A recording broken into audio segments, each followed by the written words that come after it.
I'm CyberX with Outlandishly Crowded, and we've been doing a book report on a commentary on The Restaurant at the End of the Universe. Now, this is a rare special edition. You can't just go get this anywhere. Um, so the only way to kind of listen to it. So this is our commentary. We went through the first, geez, 3 hours and 40 minutes earlier. If you missed that part, you can go check it out in part one and take finish off from where we started. Hopefully, we'll get through the whole rest of the their lips, their brains start working. In fact, the second theory is more literally true. And that's just to catch you back up. So what he's talking about is humans' inability to not say the obvious things, and if they don't say it, then their brains just fry. They just fry. Also, what I'm doing on the screen right now, I'm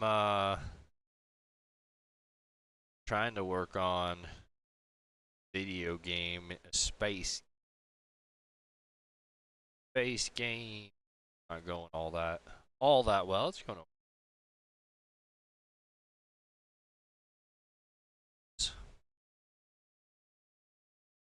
Let's get back into it. Of the Belcerabon people of Kakrafoon. The Belcerabon people used to cause great resentment and insecurity amongst neighbouring races by being one of the most enlightened, accomplished, and above all, quiet civilizations in the galaxy. As a punishment for this behaviour, which was held to be offensively self-righteous and provocative, a galactic tribunal inflicted on them that most cruel of all social diseases, telepathy. Consequently, in order to prevent themselves broadcasting every slightest thought that crosses their mind to anyone within a 5-mile radius, they now have to talk very loudly and continuously about the weather, their little aches and pains, the match this afternoon, and what a noisy place Kakrafoon has suddenly become. Could you imagine if humans had telepathy? I mean, think about all of the struggles and issues we have today. Just people not saying what they think or being grateful. Imagine if you typed that into people's brains or you scanned it from someone else's brains. Another method of temporarily blotting out their minds is to play host to a disaster area concert. The timing of the concert was critical. The ship had to begin its dive before the concert began in order to hit the sun 6 minutes and 37 seconds before the climax of the song to which it related, so that the light of the solar flares had time to travel out to Kakrafoon. The ship had already been diving for several minutes by the time that Ford Prefect had completed his search of the other compartments of the black ship. He burst back into the cabin. The sun of Kakrafoon loomed terrifyingly large on the vision screen, its blazing white inferno of fusing hydrogen nuclei growing moment by moment as the ship plunged onwards, unheeding the thumping and banging of Zaphod's hands on the control panel. Arthur and Trillian had the fixed expressions of rabbits on a night road who think the best way of dealing with approaching headlights is to stare them out. Zaphod spun round, wild-eyed. "Ford," he said, "how many escape capsules are there?" "None," said Ford. Zaphod gibbered. "Did you count them?" he yelled. "Twice," said Ford. "Did you manage to raise the stage crew on the radio?" "Yeah," said Zaphod bitterly. "I said there were a whole bunch of people on board, and they said to say hi to everybody." Ford goggled. "Didn't you tell them who you were?" "Oh, yeah, they said it was a great honour. That and something about a restaurant bill and my executors." Ford pushed Arthur aside roughly and leaned forward over the control console. "Does none of this function?" he said savagely. I love how "All overridden."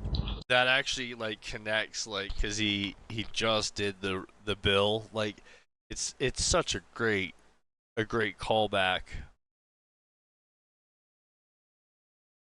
Sorry if you missed that. In the last part, when they're at the restaurant, he charged everything that they had ordered to Zaniwaf, or not Zaniwaf, to Desiato. "Smash the autopilot. Find it first, nothing connects." There was a moment's cold silence. Arthur was stumbling around the back of the cabin. He stopped suddenly. "Incidentally," he said, "what does teleport mean?" Another moment passed. Slowly the others turned to face him. Probably the wrong question to ask, said Arthur. It's just I remember hearing you use the word a short while ago, and I only bring it up because... Where, said Ford quietly, does it say teleport? Well, just over here, in fact, said Arthur, pointing at a dark control box in the rear of the cabin, just under the word emergency, above the word system, and beside the sign saying out of order. In the pandemonium that instantly followed, the only action to follow was that of Ford Prefect lunging across the cabin to the small black box that Arthur had indicated, and stabbing repeatedly at the single small black button set into it. The 6-foot square panel slid open beside it, revealing a compartment which resembled a multiple shower unit that had found a new function in life as an electrician's junk store. Half-finished wiring hung from the ceiling, a jumble of abandoned components lay strewn on the floor, and the programming panel lolled out of the cavity in the wall into which it should have been secured.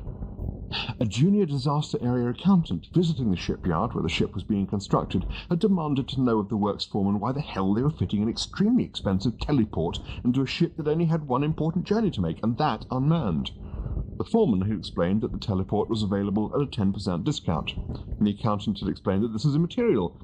The foreman had explained that it was the finest, most powerful and sophisticated teleport that money could buy, and the accountant had explained that the money did not wish to buy it. The foreman had explained that the people would still need to enter and leave the ship, and the accountant had explained that the ship sported a perfectly serviceable door. The foreman had explained that the accountant could go and boil his head. The accountant explained to the foreman that the thing approaching him rapidly from his left was a knuckle sandwich. After the These interactions are so good. I wish the interaction with Arthur and the Ford tearing down his house at the very beginning of Biggest Guy of the Galaxy. I wish the movie had put that in that whole set in. I know that's hard, but it's just so good. Like the interaction between back and forth and how well he does it. I said this earlier in the last video. It's one thing if you're in a studio like the BBC Broadcasting and you have a human next to you and you guys are like having the conversation back and forth, but to actually like do the voices and keep everything straight and be able to like talk back and forth and good conversations like this, in essence, to yourself. I mean, people talk about like streaming to yourself where you're just streaming to no one and you just have to like talk to yourself. I mean, imagine being in a room where you're carrying out the conversations of 15 different people all by yourself, to yourself. It's just phenomenal that how some of the narrators, you don't even give credit to a lot of the narration, and it's really sad that this version of the book isn't accessible. We actually contacted the people that are managing the IP, and they said that they were going to release all of these original books, audiobooks read by Douglas to Audible and out there so you could buy them, and it's been, I don't know, 2 or 3 years and still nothing. I email them every 6 months to a year and just get nothing back. It's so sad to see that they don't care about the IP or the legacy, and it just Disney's, dropped it, Hulu's dropped it. Just really sad to see where it's gone. Explanations had been concluded, work was discontinued on the teleport, which subsequently passed unnoticed on the invoice as Sund Explons at 5 times the price. Hell's donkeys, muttered Zaphod as he and Ford attempted to sort through the tangle of wiring. After a moment or so, Ford told him to stand back. He tossed a coin into the teleport and jiggled a switch on the lolling control panel. With a crackle and a spit of light, the coin vanished. That much of it worked, said Ford. However, there's no guidance system.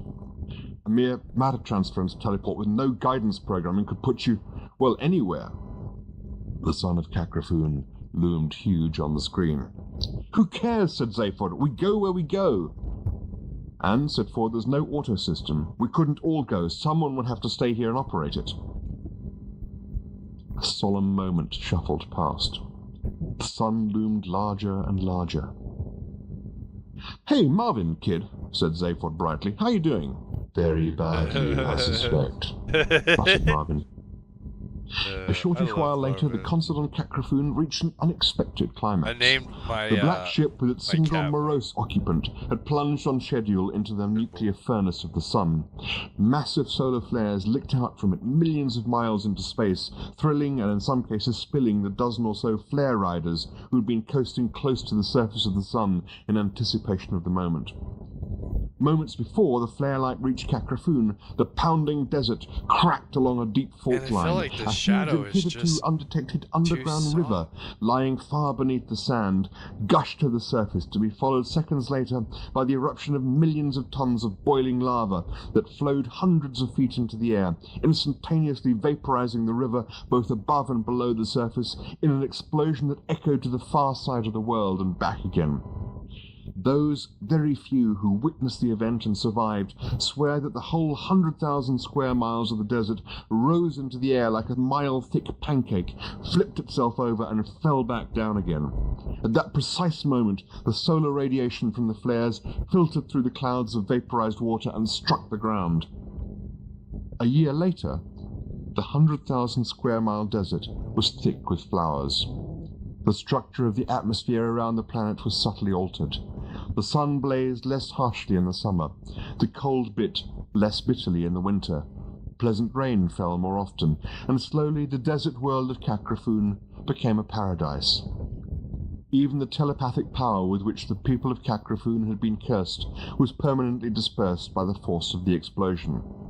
Yeah. A spokesman for Disaster Area, the one who had had all the rock environmentalists music shot, saves everything. was later quoted as saying that it had been a good gig. Many people spoke movingly of the healing powers of music. A few skeptical scientists examined the records of the events even more closely and claimed that they had discovered faint vestiges of a vast, artificially induced improbability field drifting in from a nearby region of space. Chapter 22. Arthur woke and instantly regretted it. Hangovers he'd had, but never anything on this scale. This was it. This was the big one. This was the ultimate pits. Matter transference beams, he decided, were not as much fun as, say, a good solid kick in the head. Being for the moment unwilling to move on account of a dull, stomping throb he was experiencing. It is an interesting thing that we kind of don't talk about. Like, you look at Star Trek and in Enterprise, they talk about transporters and the fear around transporters and stuff. But you know, what if we got transporters today, but they gave you like a horrific hangover for days, or you know, they made you really sick and you'd throw up for hours? Or would you use them? If you could travel across the ocean in an instant, but you would spend 4 hours throwing up and sick afterwards, would you still do it versus a 12-hour, you know, plane flight? It's kind of an interesting idea of, you know, we always assume that you get transporters and it's going to be some dandy experience, but in reality, I mean, most traveling is not enjoyable. Most traveling is pretty horrific.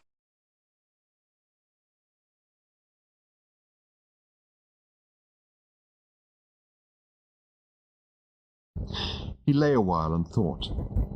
The trouble with most forms of transport, he thought, is basically one of them not being worth all the bother. On Earth, when there had been an Earth, before it was demolished to make way for a hyperspace bypass, the problem had been with cars. The disadvantages involved in pulling lots of black sticky slime from out of the ground, where it had been safely hidden out of harm's way, turning it into tar to cover the land with, smoke to fill the air with, and pouring the rest into the sea, all seemed to outweigh the advantages of being able to get more quickly from one place to another, particularly when the place you arrived at had probably become, as a result of this, very similar to the place you had left, i.e. covered with tar, full of smoke, and short of fish. And what about matter transference beams?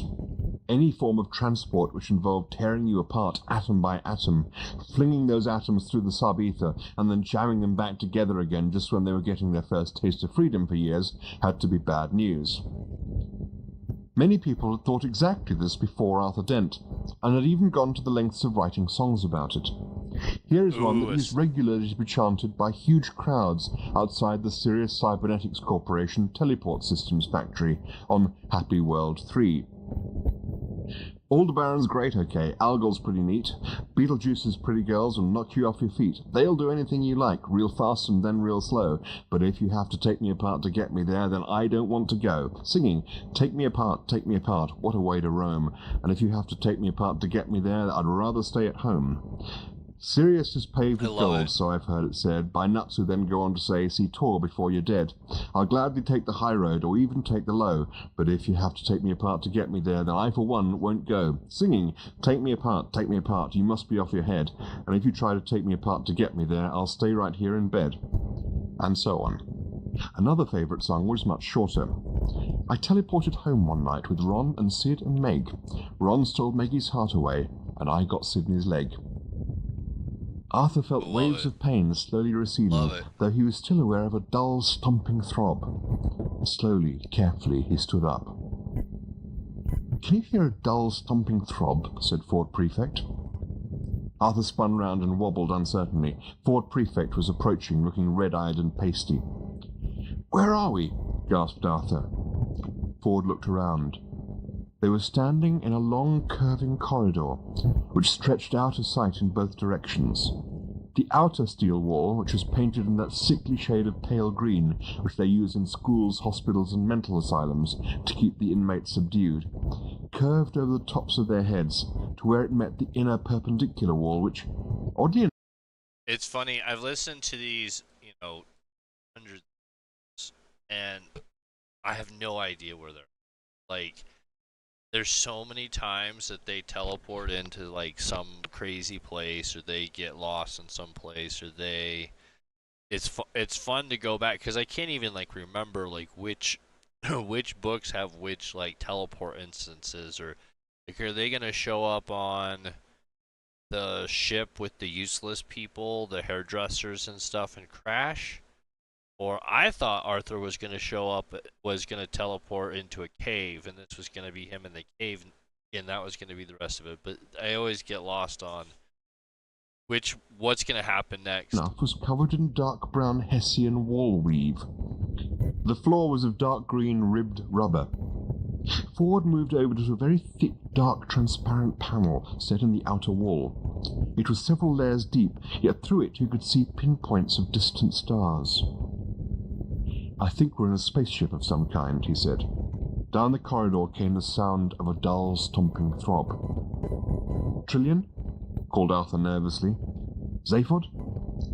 Ford shrugged. Nowhere about, he said. I've looked.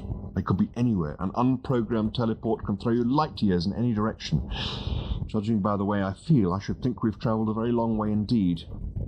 Or how do you feel? Bad. Do you think they're... Where they are, how they are, there's no way we can know, and no way we can do anything about it. Do what I do. What? Don't think about it. Arthur turned this thought over in his mind, reluctantly saw the wisdom of it, tucked it up and put it away. He took a deep breath. Footsteps! Exclaimed Arthur suddenly. Where? That noise, that stomping throb, pounding feet, listen! Arthur listened. The noise echoed round the corridor at them from an indeterminate distance. It was the muffled sound of pounding footsteps, and it was noticeably louder. Let's move, said Ford sharply. They both moved in opposite directions. Not that way, said Ford. That's where they're coming from. No, it's not, said Arthur. They're coming from that way. They're not there. They both stopped. They both turned. They both listened intently. They both agreed with each other. They both set off in opposite directions again. Fear gripped them. From both directions, the noise was getting louder. A few yards to their left, another corridor ran at right angles to the inner wall. They ran to it and hurried along it. It was dark, immensely long, and as they passed down it, gave them the impression that they were getting colder and colder. Other corridors gave off it to the left and right, each very dark, and each subjecting them to sharp blasts of icy air as they passed. They stopped for a moment in alarm. No idea where they're The further down the corridor they went, the louder became the sound of pounding feet. They pressed themselves back against the cold wall and listened furiously. The cold, the dark, and the drumming of disembodied feet were getting to them badly. Ford shivered, partly with the cold, but partly with the memory of stories his favourite mother used to tell him when he was a mere slip of a Betelgeusian, ankle-high to an Arcturian mega-grasshopper. Stories of death ships, haunted hulks that roamed restlessly around the obscurer regions of deep space, infested with demons or the ghosts of forgotten crews. Stories, too, of incautious travellers who found and entered such ships. Stories of... Then Ford remembered the brown Hessian wall weave in the first corridor and pulled himself together. However ghosts and demons may choose to decorate their death hulks, he thought to himself, he would lay any money you liked that it wasn't with Hessian wall weave. He grasped Arthur by the arm. "Back the way he came," he said firmly, and they started to retrace their steps. A moment later they leapt like startled lizards down the nearest corridor junction, as the owners of the drumming feet suddenly hove into view directly in front of them. Hidden behind the corner, they goggled in amazement as about 24 overweight men and women pounded past them in tracksuits, panting and wheezing in a manner that would make a heart surgeon gibber. Yeah, this is Ford the useless Prefect ship. stared after them. "Joggers," he hissed, as the sound of their feet echoed away up and down the network Right. of corridors. "Joggers?" whispered Arthur Dent. "Joggers," said Ford Prefect with a shrug. The corridor they were concealed in was not like the others. It was very short and ended at a large steel door.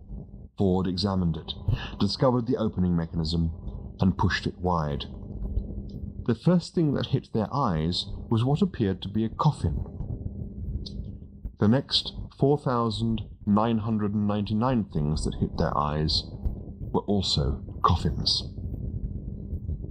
Yeah, this is great. I love it. Chapter 23. The vault was low-ceilinged, dimly lit, and gigantic. At the far end, about 300 yards away, an archway led through to what appeared to be a similar chamber, similarly occupied. Ford Prefect let out a low whistle as he stepped down to the floor of the vault. "Wild," he said. "What's so great about dead people?" asked Arthur, nervously stepping down after him. "Dunno," said Ford. "Let's find out, shall we?" On a closer inspection, the coffins seemed to be more like sarcophagi. They stood about waist-high and were constructed of what appeared to be white marble, which is almost certainly what it was, something that only appeared to be white marble. The tops were semi-translucent, and through them could dimly be perceived the features of their late and presumably lamented occupants. They were humanoid, and had clearly left the troubles of whatever world it was they came from far behind them, but beyond that, little else could be discerned. Rolling slowly round the floor between the sarcophagi was a heavy, oily, white gas, which Arthur at first thought might be there to give the place a little atmosphere, until he discovered that it also froze his ankles. The sarcophagi, too, were intensely cold to the touch. Ford suddenly crouched down beside one of them. He pulled a corner of his towel out of his satchel and started to rub furiously at something. "Look, there's a plaque on this one," he explained to Arthur. "It's frosted over." He rubbed the frost clear and examined the engraved characters. To Arthur they looked like the footprints of a spider that had had one too many of whatever it is that spiders have on a night out. But Ford instantly recognized an early form of galactic easy read. It says, "Golgafrincham Arc Fleet, Ship B, Hold 7, Telephone Sanitizer 2nd Class." A serial number. I love this, and it really does speak to where we're at, like right now, especially with robotics and AI possibly taking over a chunk of jobs. We literally have like thousands or millions of people that their jobs are just going to be gone, and you have all these, telephone repairmen and all these different jobs that aren't needed anymore. And what do you do with them? Do you gather them all up and put them on a spaceship and send them to Mars and say, go colonize? Telephone sound. Do you make up that the world is ending and climate change is going to destroy everything, and we got to get rid of them, or we got to move them somewhere else, or we got to get rid of their jobs, or we got to eat less? It's really an interesting. It's amazing that this was written so long ago, but so much of what he talks about is literally where we're at. I mean, he foresaw it then. Like, he knew we didn't need all these telephone repairmen and shoe shiners and. Sanitizer, said Arthur. A dead telephone sanitizer. Best kind. But what's he doing here? Ford peered through the top at the figure within.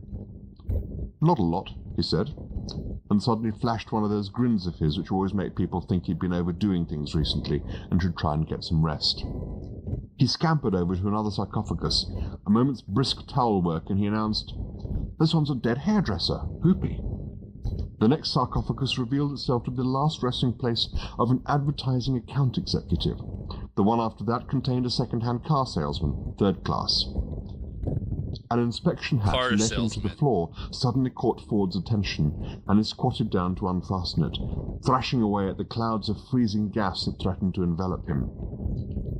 A thought occurred to Arthur. If these are just coffins, he said, why are they kept so cold? Or indeed, why are they kept anyway? Said Ford, tugging the hatchway open. The gas poured down through it. Why, in fact, is anyone going to all the trouble and expense of carting 5,000 dead bodies through space? 10,000, said Arthur, pointing at the archway through which the next chamber was dimly visible. Ford stuck his head down through the floor hatchway. He looked up again. 15,000, he said. There's another lot down there. 15 million, said a voice. That's a lot, said Ford. A lot. Turn round slowly, barked the voice, and put your hands up. Any other move and I'll blast you into tiny, tiny bits. Hello, said Ford, turning round slowly, putting his hands up and not making any other move. Why, said Arthur Dent, isn't anyone ever pleased to see us? Standing silhouetted in the doorway through which they had entered the vault was the man who wasn't pleased to see them. His displeasure was communicated partly by the barking, hectoring quality of his voice, and partly by the viciousness with which he waved a long, silver Killer Zap gun at them. The designer of the gun had clearly not been instructed to beat about the bush. Make it evil, he'd been told. Make it totally clear that this gun has a right end and a wrong end. Make it totally clear to anyone standing at the wrong end that things are going badly for them. If that means sticking all sorts of spikes and prongs and blackened bits all over it, then so be it. This is not a gun for hanging over the fireplace or sticking in the umbrella stand. It is a gun for going out and making people miserable with. Ford and Arthur looked at the gun unhappily. The man with the gun moved from the door and circled round them. As he came into the light, they could see his gold and black uniform, on which the buttons were so highly polished that they shone with an intensity that would have made an approaching motorist flash his lights in annoyance. He gestured at the door. "Out!" he said. People who can supply that amount of firepower don't need to supply verbs as well. Ford and Arthur went out, closely followed by the wrong end of the Killer Zap gun and the buttons. Turning into the corridor, they were jostled by 24 oncoming joggers, now showered and changed, who swept on past them into the vault. Arthur turned to watch them in confusion. "Move!" screamed their captor. Arthur moved. Ford shrugged and moved. In the vault, the joggers went to 24 empty sarcophagi along the side wall, opened them, climbed in, and fell into 24 dreamless sleeps. Chapter 24. Captain? Yes, number one? Just had a sort of report thingy from number two. Oh, dear. High up on the bridge of the ship, the captain stared out into the infinite reaches of space with mild irritation.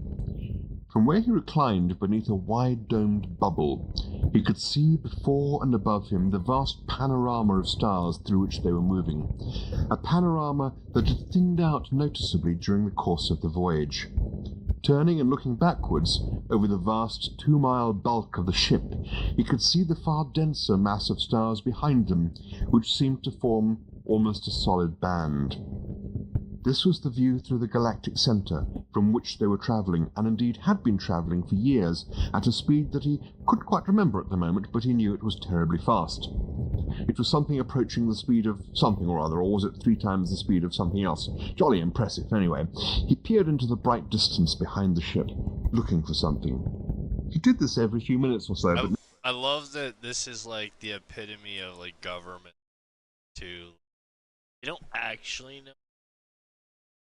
They just know that, hey, it's good and go, and because somebody to or it was good, so they just do it, and we don't put like the experts at the top. And granted, for this purpose, the whole point was that they're the stupid people, but still. never found what he was looking for. He didn't let it worry him, though. The scientist chaps had been very insistent that everything was going to be perfectly all right, provided nobody panicked, and everybody got on and did their bit in an orderly fashion. He wasn't panicking. As far as he was concerned, everything was going splendidly. He dabbed at his shoulder with a large frothy sponge. It crept back into his mind that he was feeling mildly irritated about something. Now, what was all that about? A slight cough alerted him to the fact that the ship's first officer was still standing nearby. Nice chap, number one. Not one of the very brightest, had the odd spot of difficulty doing up his shoelaces, but jolly good officer material for all that. The captain wasn't a man to kick a chap when he was bending over trying to do up his shoelaces, however long it took him. Not like that ghastly number two, strutting about all over the place, polishing his buttons, issuing reports every hour. Ship still moving, Captain. Still on course, Captain. Oxygen levels still being maintained, Captain. Give it a miss, was the captain's vote.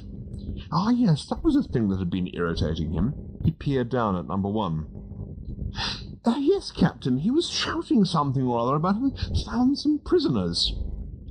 The captain thought about this. Seemed pretty unlikely to him, but he wasn't one to stand in his officer's way. Well, perhaps that'll keep him happy for a bit, he said. He's always wanted some. Ford Prefect and Arthur Dent trudged onwards up the ship's apparently endless corridors. Number two marched behind them, barking the occasional order about not making any false moves or trying any funny stuff.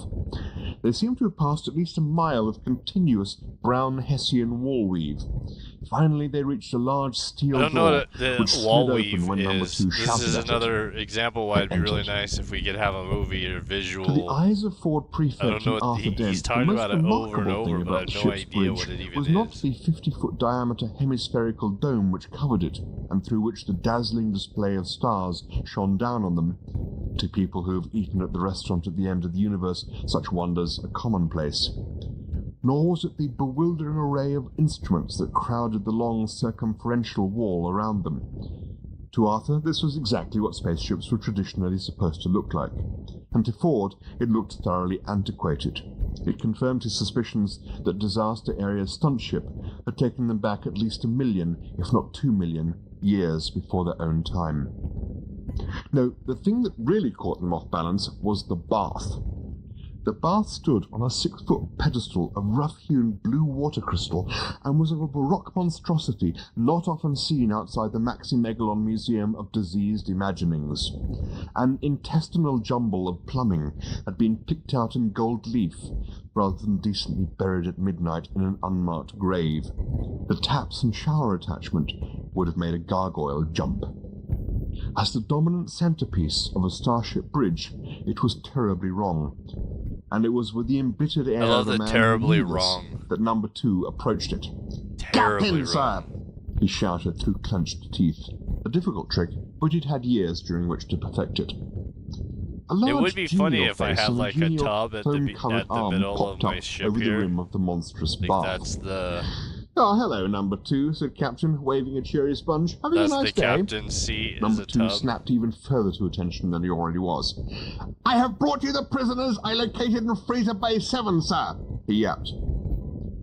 Ford and Arthur coughed in confusion. Hello," they said. The captain beamed at them. So, number two had really found some prisoners. Well, good for him, thought the captain. Nice to see a chap doing what he's best at. "Oh, hello there," he said. "Excuse me not getting up, just having a quick bath. Well, gin and tonics all round then. Look in the fridge, number one." "Certainly, sir." It is a curious fact, Just a quick and one bath. to which no one knows quite how much importance to attach, that something like 85% of all known worlds in the galaxy, be they primitive or highly advanced, have invented a drink called gin and tonics, or gin and tonics, or gin and onyx. or any one of 1,000 or more variations on the same phonetic theme. The drinks themselves are not the same, and vary between the Sivolvian Chinantomnix, which is ordinary water served at slightly above room temperature, and the Gagrakakan Chinantomix, which kills cows at 100 paces. And in fact, the one common... I really wonder, like, how much time he sat to come up with the names, concepts. Like, did he just have a flow and typewriter and it just flowed out of him, or did he actually have to stop and be like, hey,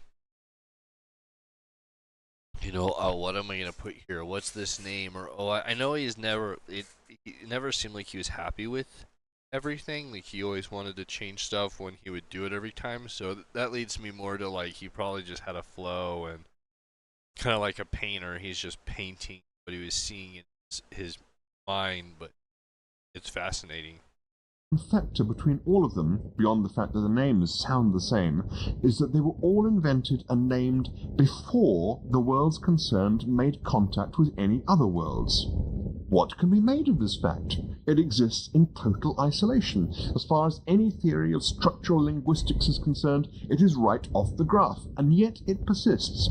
Old structural linguists get very angry when young structural linguists go on about it. Young structural linguists get deeply excited about it and stay up late at night, convinced that they are very close to something of profound importance, and end up becoming old structural linguists before their time, getting very angry with the young ones.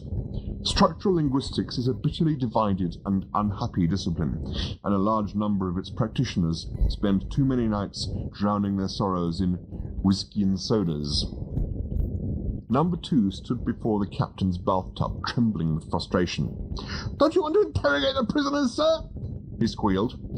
The captain peered at him in amusement. "Why in Golga Friendship should I want to do that?" he asked.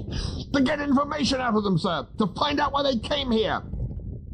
"Oh, no," said the captain. "I expect they just dropped in for a quick gin and tonics, don't you?" "But, sir, they're my prisoners! I must interrogate them!" I love the captain. "Oh, right," he said. "Well, if you must, ask them what they want to drink." A hard, cold gleam came into number 2's eyes. He advanced slowly on the Ford Prefect and Arthur Dent. "All right, you scum!" he growled. "You vermin!" He jabbed forward with a killer zap gun. "Steady on, number 2, admonished the captain gently. "What do you want to drink?" Number 2 screamed. "Well, the gin and tonic sounds very nice to me," said Ford. "What about That's you, good. Arthur?" Arthur blinked. "What? Oh, yes," he said. "With ice or without?" bellowed number 2. "Oh, with, please," said Ford. "Lemon?" Yes, please," said Ford. "And do you have any of those little biscuits, you know, the cheesy ones?" "I'm asking the questions!" howled number 2, his body quaking with apoplectic fury. Number 2, said the captain softly. "Sir!" "Push off, would you? There's a good chap. I'm trying to have a relaxing bath." Number 2's eyes narrowed and became what are known in the shouting and killing people trade as cold slits, the idea presumably being to give your opponent the impression that you have lost your glasses or having difficulty keeping awake. Why this is frightening is an as yet unresolved problem. He advanced on the captain, his, number 2's, mouth a thin, hard line. Again, tricky to know why this is understood as frightening behaviour. If, whilst wandering through the jungle of Trowel, you were suddenly to come upon the fabled, ravenous bug-bladder beast, you would have reason to be grateful if its mouth was a thin, hard line, rather than, as it usually is, a gaping mass of slavering fangs. "May I remind you, sir," hissed number 2 at the captain, "that you have now been in that bath for over 3 years?" This final shot delivered, number 2 spun on his heel and stalked off to a corner to practice darting eye movements in the mirror. The captain squirmed in his bath. He gave Ford Prefect a lame smile. "Well, you need to relax a lot in a job like mine," he said. Ford slowly lowered his hands. It provoked no reaction. Arthur lowered his. Treading very slowly and carefully, Ford moved over to the bath pedestal. He patted it. "Nice," he lied. He wondered if it was safe to grin. Very slowly and carefully, he grinned. It was safe. He said to the captain. Yes, said the captain. I wonder, said Ford, could I ask you actually what your job is, in fact? A hand tapped him on the shoulder. He spun round. It was the first officer. Your drinks, he said. Oh, thank you, said Ford. He and Arthur took their gin and tonics. Arthur sipped his and was surprised to discover it tasted very like a whiskey and soda. I mean, I couldn't help noticing, said Ford, also taking a sip, the bodies in the hold. Bodies? Said the captain in surprise. Ford paused and thought to himself, never take anything for granted, he thought. Could it be that the captain doesn't know he's got 15 million dead bodies on this ship? The captain was nodding cheerfully at him. He also appeared to be playing with a rubber duck. Bodies. Ford looked around. Number 2 was staring at him in the mirror, but only for an instant. His eyes were constantly on the move. The first officer was just standing there holding the drinks tray and smiling benignly. Bodies? Said the captain again. Ford licked his lips. Yes, he said, all those dead telephone sanitizers and account executives, down in the hold. The captain stared at him. Suddenly he threw back his head and laughed. Oh, they're not dead, he said. Good Lord, no, they're frozen. They're going to be revived. Ford did something he very rarely did. He blinked. Arthur seemed to come out of a trance. You mean you've got a hold full of frozen hairdressers, he said. Oh, yes, said the captain. Millions of them. Hairdressers, tired TV producers, insurance salesmen, personnel officers, security guards, public relations executives, management consultants, you name it. We're going to colonize another planet. Ford wobbled very slightly. Exciting, isn't it? Said the captain. What with that lot? Said Arthur. Oh, no, don't misunderstand me, said the captain. We're just one of the ships in the Ark fleet. We're the B Ark, you see. Sorry, could I just ask you to run a little bit more hot water for me? Arthur obliged, and a cascade of pink, frothy water swirled around the bath. The captain let out a sigh of pleasure. Thank you so much, my dear fellow. Do help yourself to more drinks, of course. Ford tossed down his drink, took the bottle from the first officer's tray, and refilled his glass to the top. What, he said, is a B Ark? This is, said the captain, and swished the foamy water around joyfully with the duck. Yes, said Ford, but, well, what happened, you see, was, said the captain, our planet, the world from which we have come, was, so to speak, doomed. Doomed? Oh, yes, so what everyone thought was, let's pack the whole population into some giant spaceships and go and settle on another planet. Coming? Having told this much of his story, he settled back with a satisfied grunt. You mean a less doomed one? Prompted Arthur. What did you say, dear fellow? A less doomed planet you were going to settle on. Are going to settle on, yes. So it was decided to build 3 ships, you see, 3 arcs in space, and... I'm not boring you, am I? No, said Ford firmly. It's fascinating. It's delightful, reflected the captain, to have someone else to talk to for a change. Number 2's eyes darted feverishly about the room again, and then settled back on the mirror like a pair of flies, briefly distracted from their favourite piece of month-old meat. Trouble with a long journey like this, continued the captain, is that you end up just talking to yourself a lot, which gets terribly boring, because half the time you know what you're going to say next. Only half the time? Asked Arthur in surprise. The captain thought for a moment. Yes, about half, I'd say. Anyway, where's the soap? He fished around and found it. Yes, so anyway, he resumed, the idea was that into the first ship, the A ship, would go all the brilliant leaders, the scientists, the great artists, all the achievers. And then into the third, or C ship, would go all the people who did the actual work, who made things and did things. And then into the B ship, that's us, would go everyone else, the middlemen, you see. He smiled happily at them. And we were sent off first, he concluded, and hummed a little bathing tune. The little bathing tune, which had been composed for him by one of the world's most exciting and prolific jingle writers, who is currently asleep in Hold 36, some 900 yards behind them, covered what would otherwise have been an awkward moment of silence. Ford and Arthur shuffled their feet and furiously avoided each other's eyes. Said Arthur after a moment, what exactly was it that was wrong with your planet, then? Oh, it was doomed, as I said the captain. Apparently it was going to crash into the sun or something, or maybe it was that the moon was going to crash into us, something of the kind. Absolutely terrifying prospect, whatever it was. Oh, said the first officer suddenly. I thought it was that the planet was going to be invaded by a gigantic swarm of 12-foot piranha bees. Wasn't that it? Number 2 spun round, eyes ablaze with a cold, hard light that only comes with the amount of practice he was prepared to put in. That's not what I was told, he hissed. My commanding officer told me the entire planet was in imminent danger of being eaten by an enormous mutant star goat. Oh, really? Said Ford Prefect.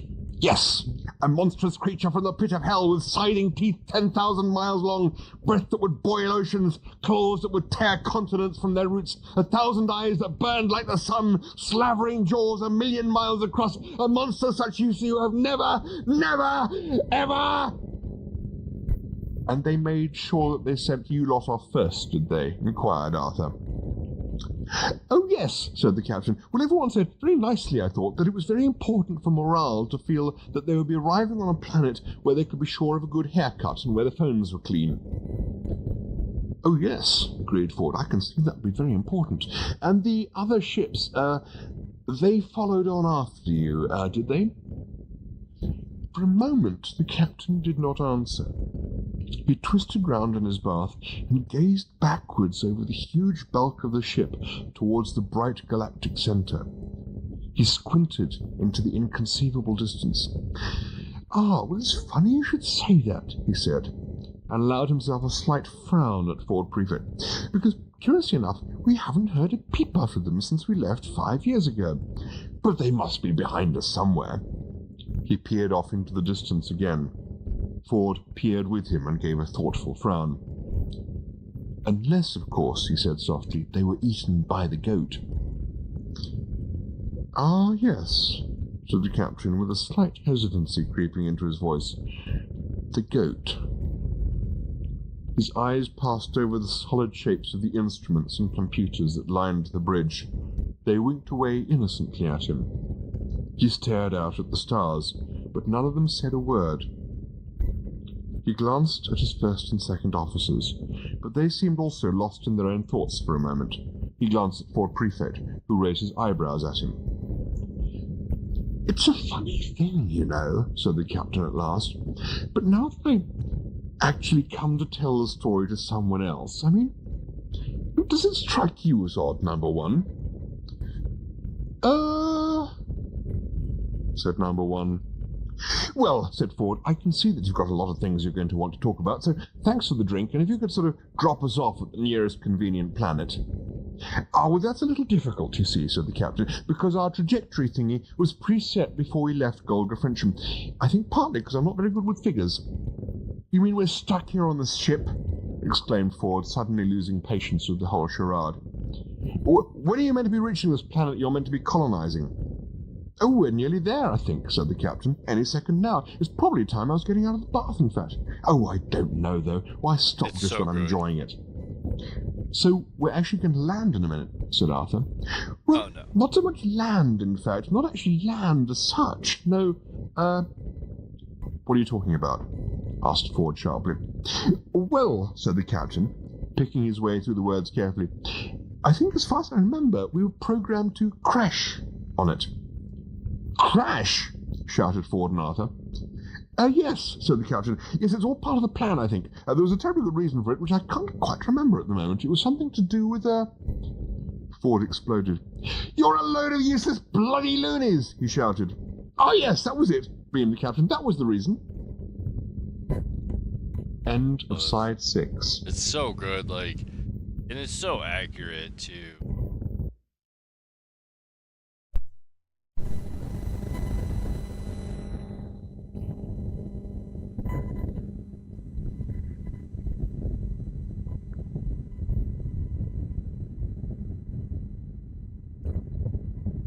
Chapter 25. The Hitchhiker's Guide to the Galaxy has this to say about the planet of Golga Frencham. It is a planet with an ancient and mysterious history, rich in legend, red and occasionally green, with the blood of those who have sought in times gone by to conquer her. A land of parched and barren landscapes, of sweet and sultry air heady with the scent of the perfumed springs that trickle over its hot and dusty rocks and nourish the dark and musky lichens beneath. A land of fevered brows and intoxicated imaginings, particularly amongst those who taste the lichens. A land also of cool and shaded thoughts amongst those who have learnt to forswear the lichens and find a tree to sit beneath. A land also of steel and blood and heroism. A land of the body and of the spirit. This was its history. And in all its ancient and mysterious history, the most mysterious figures of all were, without doubt, those of the great circling poets of Arium. These circling poets used to live in remote mountain passes where they would lie in wait for small bands of unwary travellers, circle round them, and throw rocks at them. And when the travellers cried out, saying, why didn't they go away and get on with writing some poems instead of pestering people with all this rock-throwing business, they would suddenly stop and then break into one of the 794 great song cycles of Vasilian. These songs were all of extraordinary beauty and even more extraordinary length, and all of them fell into exactly the same pattern. The first part of each song would tell how there once went forth from the city of Vasilian a party of 5 sage princes with 4 horses. The princes, who are of course brave, noble and wise, travel widely in distant lands, fight giant ogres, pursue exotic philosophies, He goes way off and into La La Land multiple times, and you're like, wait, what? What does this have to do with? Huh? It's funny because it's back to the same thing. Where is he just padding the book because he didn't know where to go with the story, and so he thought, oh man, I've got this. Oh, I'll just go off and do a whole chapter on, this subject. It's very interesting. Once again, it'd be fun to see. I know there's some interviews out there. It'd be fun to go back kind of over some of the interviews, see if he talks about some of it. Make tea with weird gods and rescue beautiful monsters from ravening princesses, before finally announcing that they have achieved enlightenment and that their wanderings are therefore accomplished. The second and much longer part of each song would then tell of all their bickerings about which one of them is going to have to walk back. All this lay in the planet's remote past. It was, however, a descendant of one of these eccentric poets who invented the spurious tales of impending doom, which enabled the people of Golga Frincham to rid themselves of an entire useless third of their population. The other 2/3 stayed firmly at home and lived full, rich and happy lives until they were all suddenly wiped out by a virulent disease contracted from a dirty telephone. Chapter 26. That night, the ship crash-landed onto an utterly insignificant little blue-green planet which circled a small, unregarded yellow sun in the uncharted backwaters of the unfashionable end of the western spiral arm of the galaxy. In the hours preceding the crash, Ford Prefect had fought furiously but in vain to unlock the controls of the ship from their preordained flight path. It had quickly become apparent to him that the ship had been programmed to convey its payload safely, if uncomfortably, to its new home, but to cripple itself beyond all hope of repair in the process.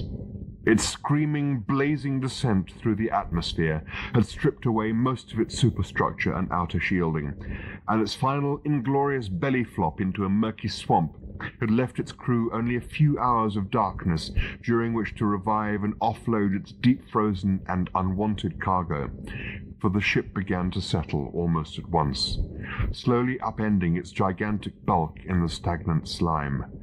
Once or twice during the night, it was starkly silhouetted against the sky as burning meteors, the detritus of its descent, flashed across the sky. In the grey pre-dawn light, it let out an obscene roaring gurgle and sank forever into the stinking depths. When the sun came up that morning, it shed its thin, watery light over a vast area heaving with wailing hairdressers, public relations executives, opinion pollsters, and the rest, all clawing their way desperately to dry land. A less strong-minded sun would probably have gone straight back down again, but it continued to climb its way through the sky, and after a while the influence of its warming rays began to have some restoring effect on the feebly struggling creatures. Countless numbers had, unsurprisingly, been lost to the swamp in the night, and millions more had been sucked down with the ship, but those that survived still numbered hundreds of thousands, and as the day wore on they crawled out over the surrounding countryside, each looking for a few square feet of solid ground on which to collapse and recover from their nightmare ordeal. Two figures moved further afield. From a nearby hillside, Ford Prefect and Arthur Dent watched the horror of which they could not feel a part. "Filthy dirty trick to pull," muttered Arthur. Ford scraped a stick along the ground and shrugged. "An imaginative solution to a problem, I'd have thought," he said. "Why can't people just learn to live together in peace and harmony?" said Arthur. Ford gave a loud, very hollow laugh. 42, he said, with a malicious grin. "No, it doesn't work. Never mind." Arthur looked at him as if he'd gone mad, and seeing nothing to indicate to the contrary, realized that it would be perfectly reasonable to assume that this had in fact happened. "What do you think will happen to them all?" he said, after a while. "In an infinite universe, anything can happen," said Ford, "even survival. Strange, but true." A curious look came into his eyes as they passed over the landscape, and then settled again on the scene of misery below them. "I think they'll manage for a while," he said. Arthur looked up sharply. "Why do you say that?" he said. Ford shrugged. "Just a hunch," he said, and refused to be drawn on any further questions. "Look," he said suddenly. Arthur followed his pointing finger. Down amongst the sprawling masses, a figure was moving, or perhaps lurching would be a more accurate description. He appeared to be carrying something on his shoulder. As he lurched from prostrate form to prostrate form, he seemed to wave whatever the something was at them in a drunken fashion. After a while he gave up the struggle and collapsed in a heap. Arthur had no idea what this was meant to mean to him. "Movie camera," said Ford, recording the historic moment. "Well, I don't know about you," said Ford again after a moment, "but I'm off." He sat a while in silence. After a while, this seemed to require comment. When you say you're off, what do you mean exactly?" said Arthur. "Good question," said Ford. "I'm getting total silence." Looking over his shoulder, Arthur saw he was twiddling with knobs on a small black box. Ford had already introduced this box to Arthur as a sub-ether sensomatic, but Arthur had merely nodded absently and not pursued the matter.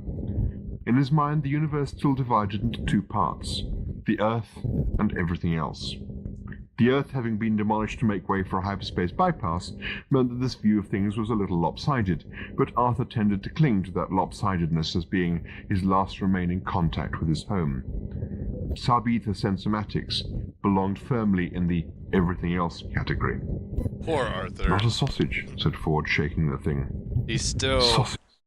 You know, he, like I said, I talked about this in the last video, like, he does really well at taking on the things. I think he does honestly have, like, a wonder of what's out there. Like, yes, he complains and moans and has issues, but he does still seem to, like, genuinely wonder and ask questions. Granted, he doesn't understand or get most of it, but it is an interesting... It often kind of almost makes you ask the question yourself, like, do you go through life as an Arthur? Like, do you go through as a Ford? Or do you go through as a Zaphod? Are you constantly struggling with every situation and everything going on and fighting it and worried about it, or do you enjoy the moments that you're in? It is really interesting. It's kind of he did a good job of, like, grabbing different personalities and having them interact from different points of view really well. Thought Arthur to himself as he gazed listlessly at the primitive world about him. What I wouldn't give for a good Earth sausage. Would you believe, said Ford in exasperation, that there are no transmissions of any kind within light years of this benighted tip? Are you listening to me? What? Said Arthur. We're in trouble, said Ford. Oh, said Arthur. This sounded like month-old news to him. Until we pick up anything on this machine, said Ford, our chances of getting off this planet are zero. It may be some freak standing wave effect in the planet's magnetic field, in which case we just travel round and round till we find a clear reception area. Coming? He picked up his gear and strode off. Arthur looked down the hill. The man with the movie camera had struggled back up to his feet, just in time to film one of his colleagues collapsing. Arthur picked a blade of grass and strode off after Ford. Chapter 27. I trust you had a pleasant meal, said Zani Whoop to Zaphod and Trillian as they rematerialized on the bridge of the starship Heart of Gold and lay panting on the floor. Zaphod opened some eyes and glowered at him. It's really good because You, what's the most improbable place that they would have ended up would have been back on the Heart of Gold. It's just so perfect. That. He staggered to his feet and stomped off to find a chair to slump into. He found one and slumped into it. I have programmed the computer with the improbability coordinates pertinent to our journey, said Zani Whoop. We will arrive there very shortly. Meanwhile, why don't you relax and prepare yourself for the meeting? Zaphod said nothing. He got up again and marched over to a small cabinet from which he pulled a bottle of Old Jank's spirit. He took a long pull at it. And when this is all done, said Zaphod savagely, it's done, all right? I'm free to go and do what the hell I like and lie on beaches and stuff. It depends what transpires from the meeting, said Zani Whoop. Zaphod, who is this man? Said Trillian shakily, wobbling to her feet. What's he doing here? Why is he on our ship? He's a very stupid man, said Zaphod, who wants to meet the man who rules the universe. Ah, said Trillian, taking the bottle from Zaphod and helping herself. You should have told Trillian that. She wants to know that too. Chapter 28. Speaking of Trillian, we've had almost no interactions, no dialogue, no... It's interesting that in the later books, she's a much bigger part of the entire thing. And in the movie, it feels like she was a bigger part. Maybe it's just because I haven't listened to the long time, being like a year or two. Yeah, that's interesting. She doesn't have a very big part in this whole thing.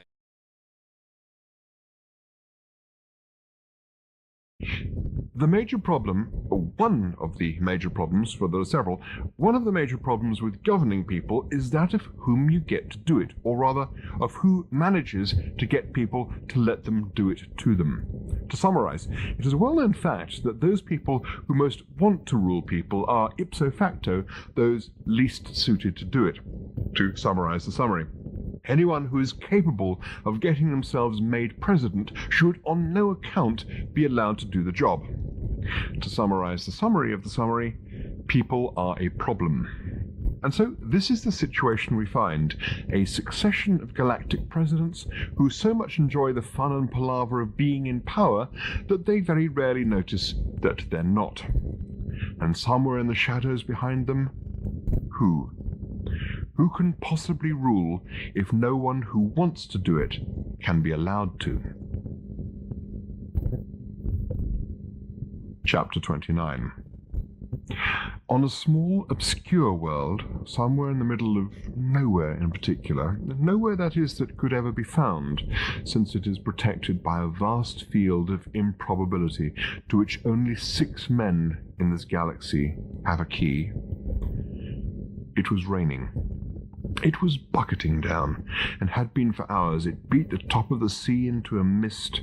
It pounded the trees. It churned and slopped a stretch of scrubby land near the sea into a mud bath. The rain pelted and danced on the corrugated iron roof of the small shack that stood in the middle of this patch of scrubby land.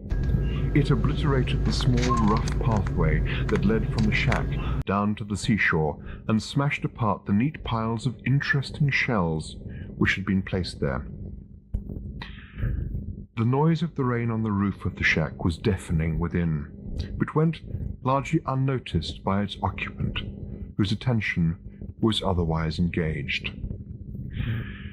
He was a tall, shambling man with rough, straw-coloured hair that was damp from the leaking roof. His clothes were shabby, his back was hunched, and his eyes, though open, seemed closed.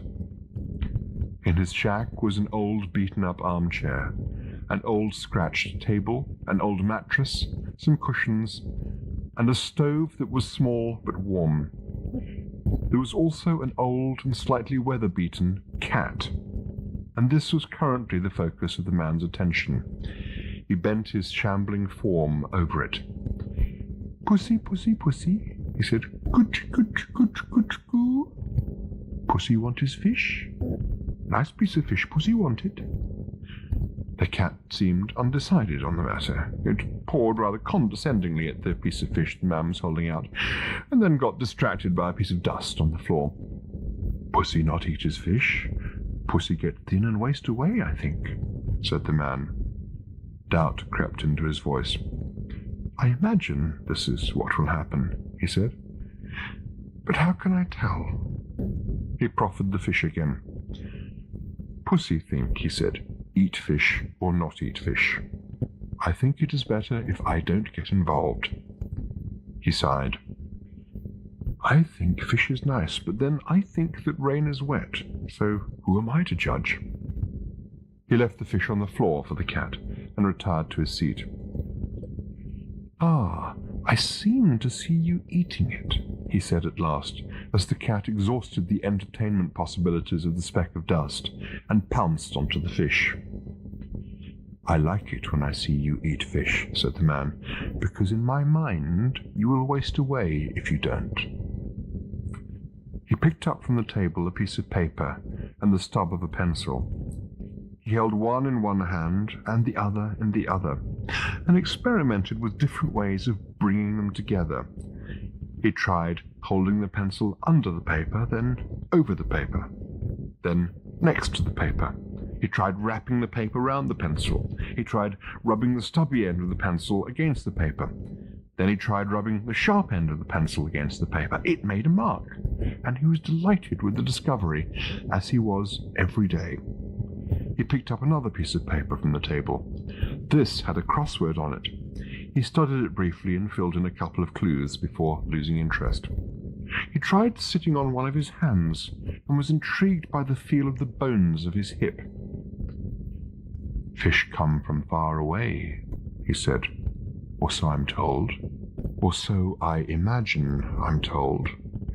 When the men come, or when in my mind the men come in their 6 black, shiny ships, do they come in your mind too?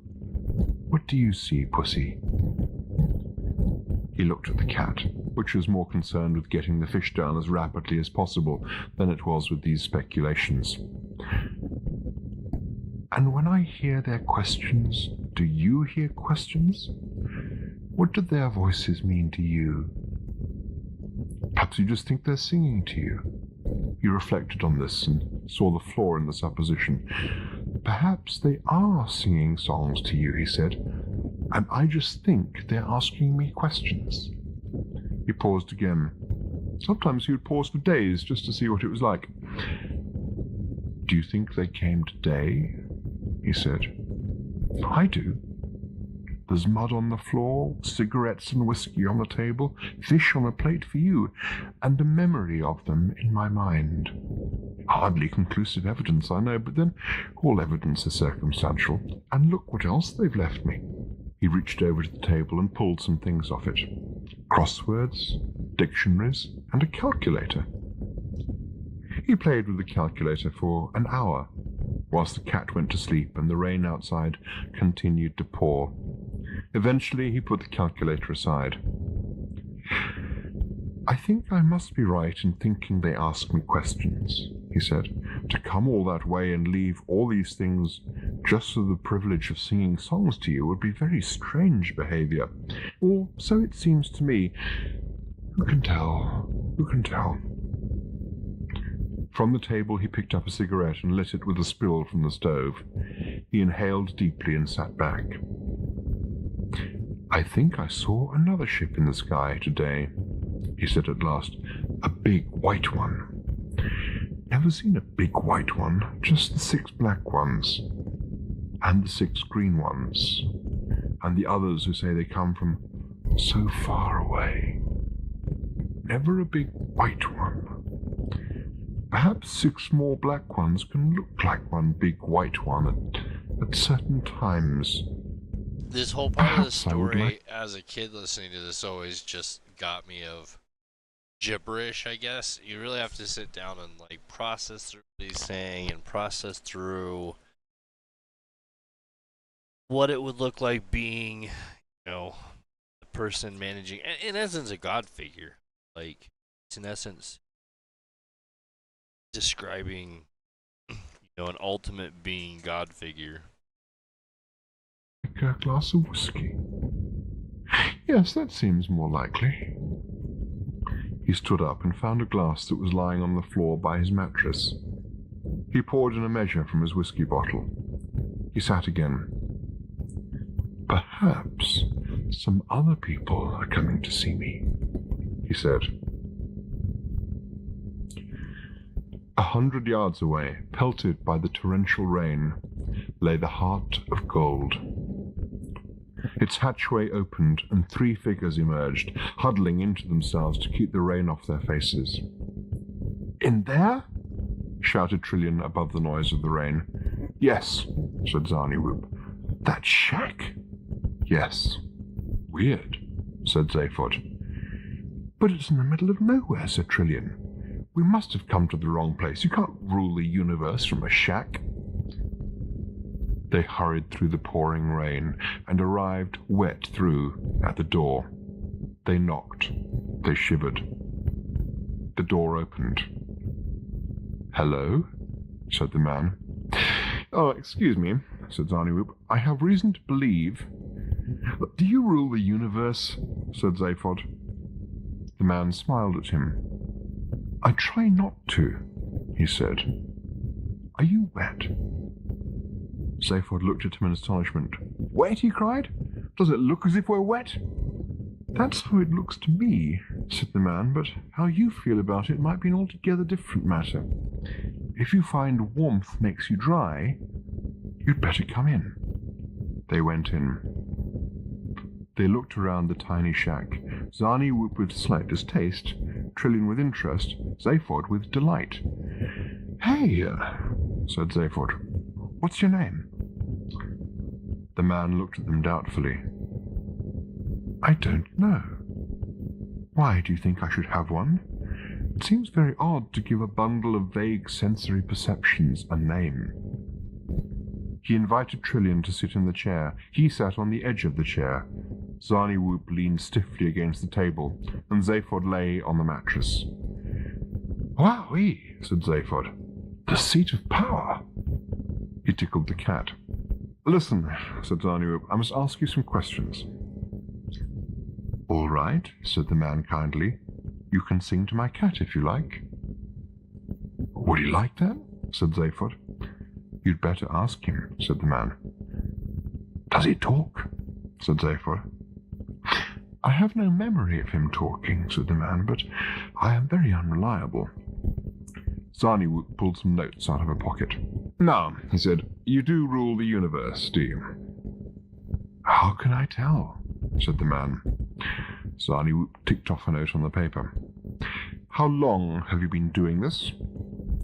"Ah," said the man. "This is a question about the past, is it?" Zarniwoop looked at him in puzzlement. This wasn't exactly what he'd been expecting. "Yes," he said. "How can I tell," said the man, "that the past isn't a fiction designed to account for the discrepancy between my immediate physical sensations and my state of mind?" Zarniwoop stared at him. The steam began to rise from his sodden clothes.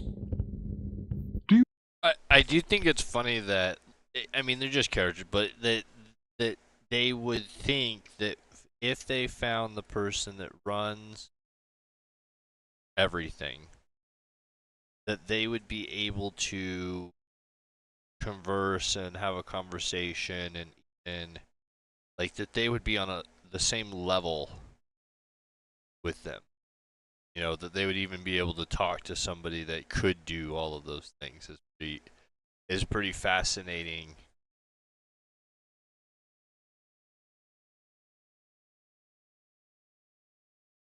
You answer all questions like this, he said. The man answered quickly. I say what it occurs to me to say when I think I hear people say things. More I cannot say. Zaphod laughed happily. I'll drink to that, he said, and pulled out a bottle of Jank's spirit. He leapt up and handed the bottle to the ruler of the universe, who took it with pleasure. Good on you, great ruler, he said. Tell it like it is. No, listen to me, said Zarniwoop. People come to you, do they? In ships? I think so, said the man. He handed the bottle to Trillian. And they ask you, said Zarniwoop, to take decisions for them about people's lives, about worlds, about economies, about wars, about everything going on out there in the universe. Out there? Said the man. Out where? Out there, said Zarniwoop, pointing at the door. How can you tell there's anything out there? Said the man, politely. The door's closed. The rain continued to pound the roof. Inside the shed, it was warm. So good. But you know there's a whole universe out there, cried Zarniwoop. You can't dodge your responsibilities by saying they don't exist. The ruler of the universe thought for a long while, whilst Zarniwoop quivered with anger. You're very sure of your facts, he said at last. I couldn't trust the thinking of a man who takes the universe, if there is one, for granted. Zarniwoop still quivered, but was silent. I only decide about my universe, continued the man quietly. My universe is my eyes and my ears. Anything else is hearsay. But don't you believe in anything? The man shrugged and picked up his cat. I don't understand what you mean, he said. You don't understand that what you decide in this shack of yours affects the lives and fates of millions of people? This is all monstrously wrong. I don't know. I've never met all these people you speak of, and neither, I suspect, have you. They only exist in words we hear. It is folly to say you know what is happening to other people. Only they know if they exist. They have their own universe of their eyes and ears. Trillian said, I think I'm just popping outside for a moment. She left and walked into the rain. What, do you believe other people exist? Insisted Zarniwoop. I have no opinion. How can I say? I'd better just see what's up with Trillian, said Zaphod and slipped out. Outside, he said to her, I think the universe is in pretty good hands, yeah? Very good, said Trillian. They walked off into the rain. Inside, Zarniwoop continued, But don't you understand that people live or die on your word? The ruler of the universe waited for as long as he could. When he heard the faint sound of the ship's engine starting, he spoke to cover it. It's nothing to do with me, he said. I am not involved with people. The Lord knows I am not a cruel man. Ah, barked Zarniwoop, you said the Lord. You believe in something. My cat, said the man benignly, picking it up and stroking it. I call him the Lord. I am kind to him.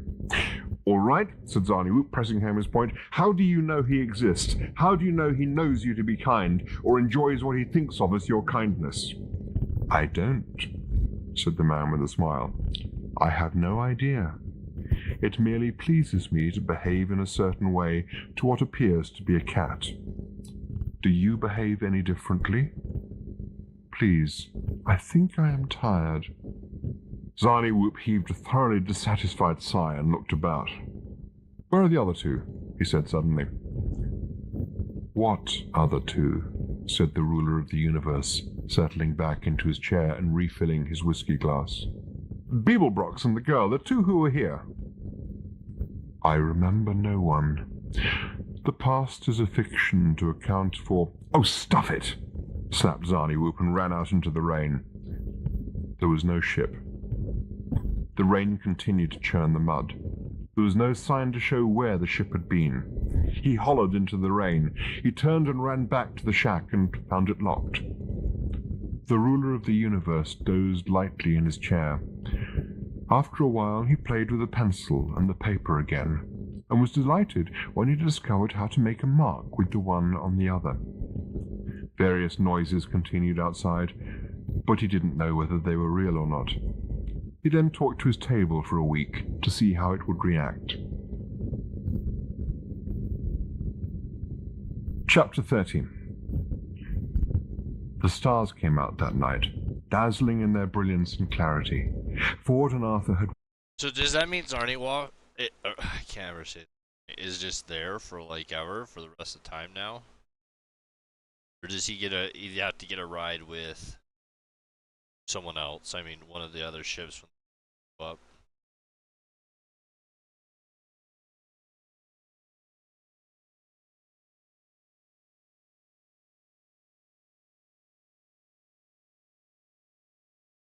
walked more miles than they had any means of judging, and finally stopped to rest. The night was cool and balmy, the air pure, the sub-ether sensomatic totally silent. A wonderful stillness hung over the world, a magical calm, which combined with the soft fragrance of the woods, the quiet chatter of insects, and the brilliant light of the stars, to soothe their jangled spirits. Even Ford Prefect, who had seen more worlds than he could count on a long afternoon, was moved to wonder if this was the most beautiful he had ever seen. All that day they had passed through rolling green hills and valleys, richly covered with grasses, wild scented flowers, and tall, thickly leaved trees. The sun had warmed them. Light breezes had kept them cool, and Ford Prefect had checked his sub-ether sensomatic at less and less frequent intervals, and had exhibited less and less annoyance at his continued silence. He was beginning to think he liked it here. Cool though the night air was, they slept soundly and comfortably in the open, and awoke a few hours later with the light dewfall, feeling refreshed but hungry. Ford had stuffed some small rolls into his satchel at Milliway's, and they breakfasted off these before moving on. So far they had wandered purely at random, but now they struck out firmly eastwards, feeling that if they were going to explore this world, they should have some clear idea of where they had come from and where they were going.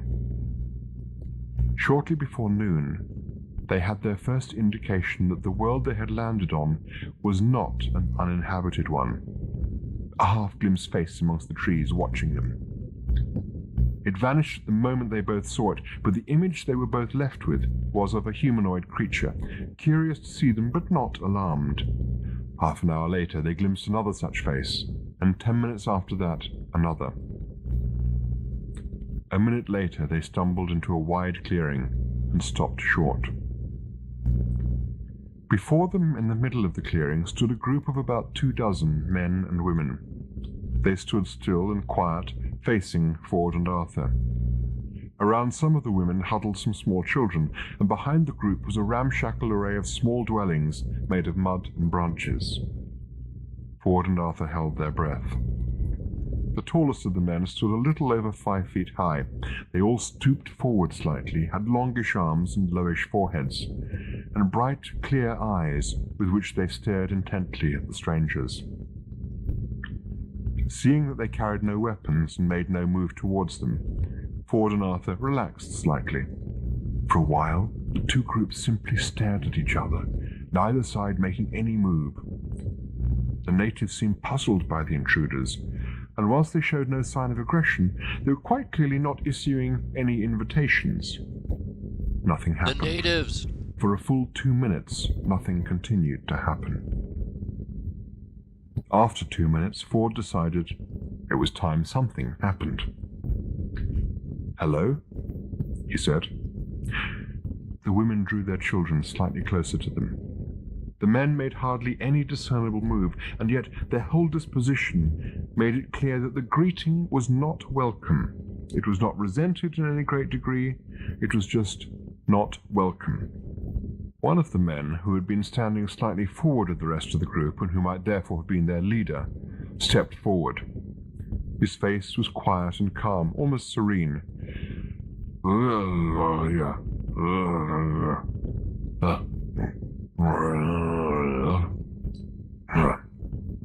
He said quietly. This caught Arthur by surprise. He had grown so used to receiving an instantaneous and unconscious translation of everything he heard via the babelfish lodged in his ear that he had ceased to be aware of it, and was only reminded of its presence now by the fact that it didn't seem to be working. Vague shadows of meaning had flickered at the back of his mind, but there was nothing he could get any firm grasp on. He guessed, correctly as it happens, that these people had as yet evolved no more than the barest rudiments of language, and that the babelfish was therefore powerless to help. He glanced at Ford, who was infinitely more experienced in these matters. "I think," said Ford out of the corner of his mouth, "he's asking us if we'd mind walking on round the edge of the village." A moment later, a gesture from the man-creature seemed to confirm this.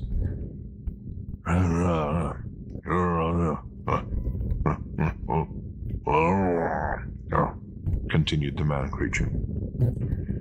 "The general gist," said Ford, "as far as I can make out, is that we are welcome to continue our journey in any way we like, but if we would walk round his village rather than through it, it would make them all very happy. So, what do? "I think we make them happy," said Ford. Slowly and watchfully, they walked round the perimeter of the clearing. This seemed to go down very well with the natives, who bowed to them very slightly and then went about their business. Ford and Arthur continued their journey through the wood. A few hundred yards past the clearing, they suddenly came upon a small pile of fruit lying in their path. Berries that looked remarkably like raspberries and blackberries, and pulpy, green-skinned fruit that looked remarkably like pears. So far, they had steered clear of the fruit and berries they had seen, though the trees and bushes were laden with them. "Look at it this way," Fort Prefect had said.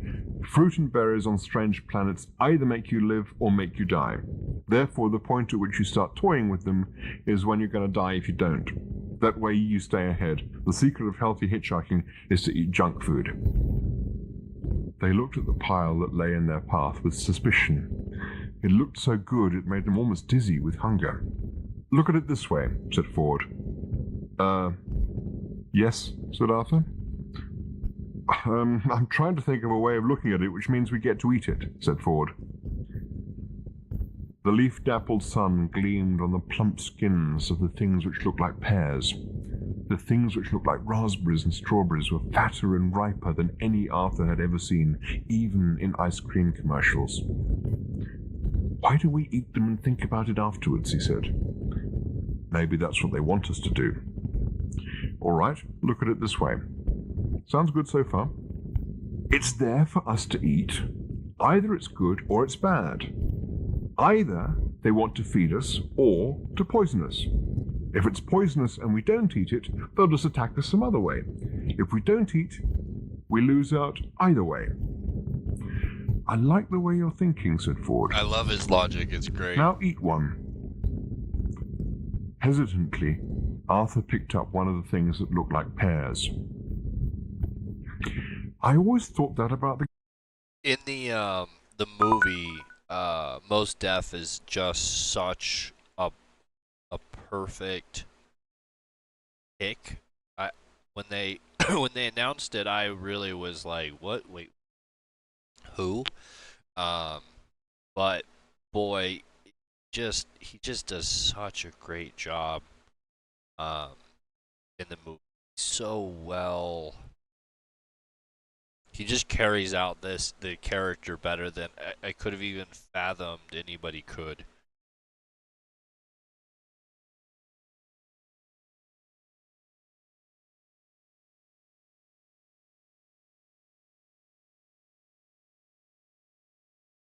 It looks like I'm finally starting to get some more photorealistic results here. Like, I've been really struggling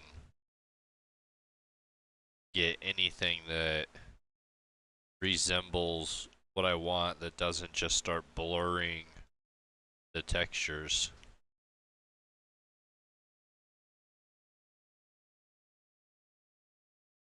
That's something I need to, cause it, yeah, something in there says.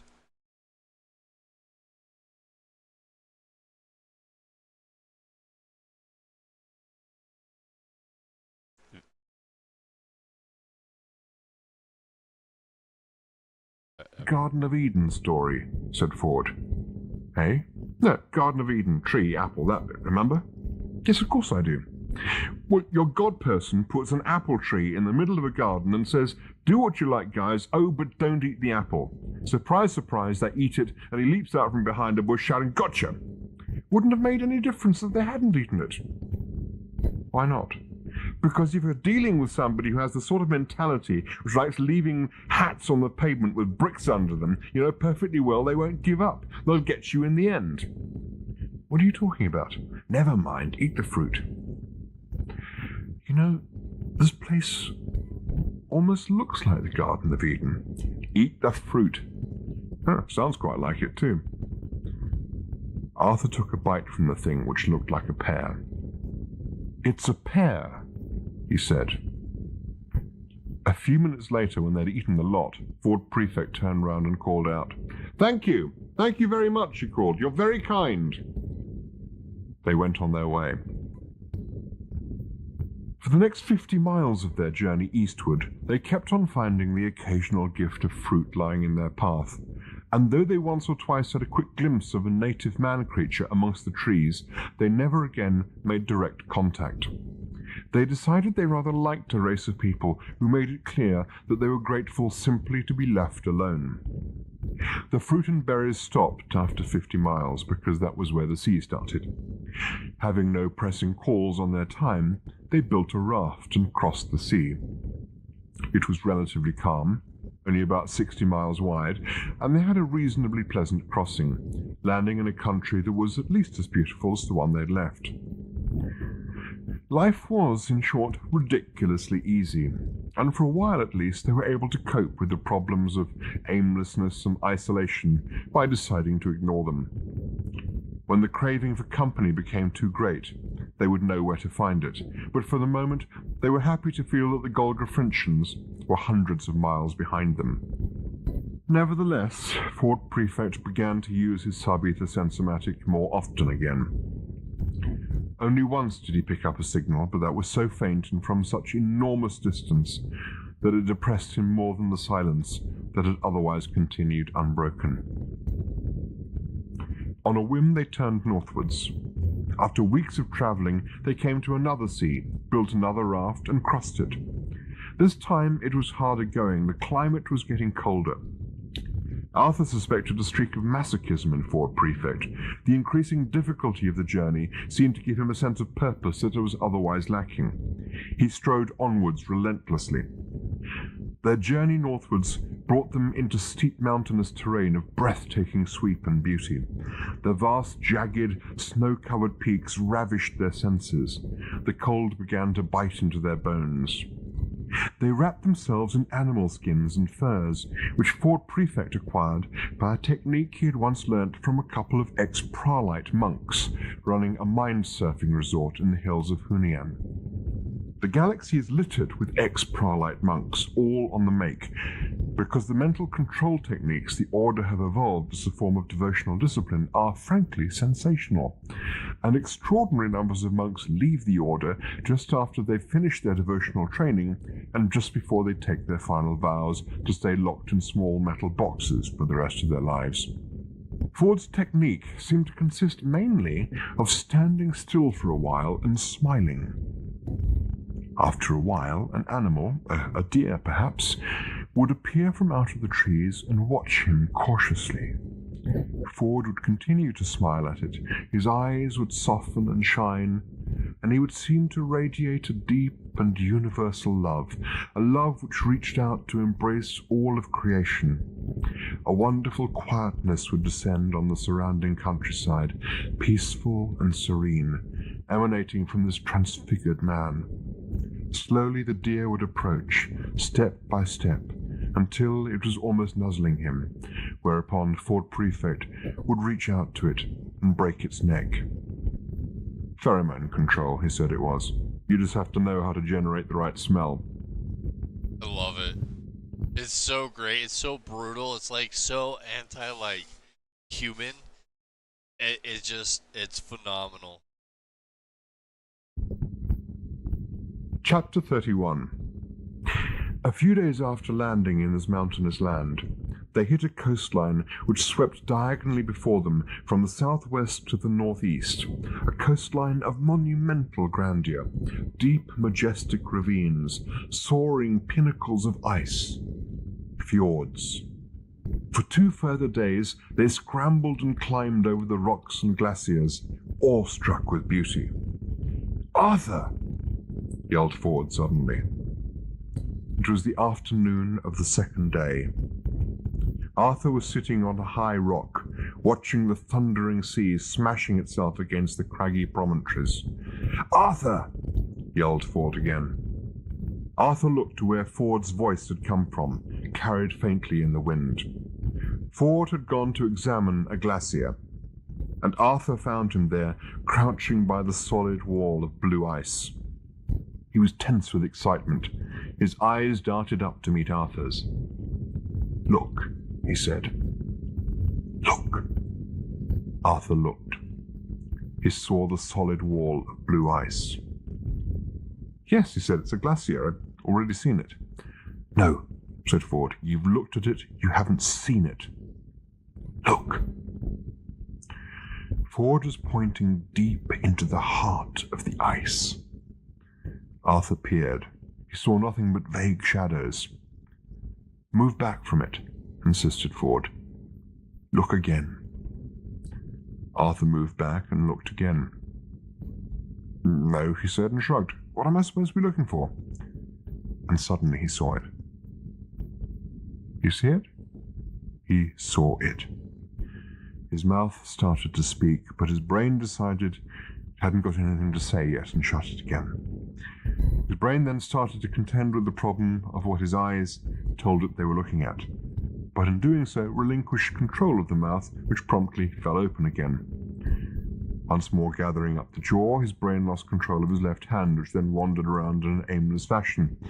For a second or so, the brain tried to catch the left hand without letting go of the mouth, and simultaneously tried to think about what was buried in the ice, which is probably why the legs went and Arthur dropped restfully to the ground.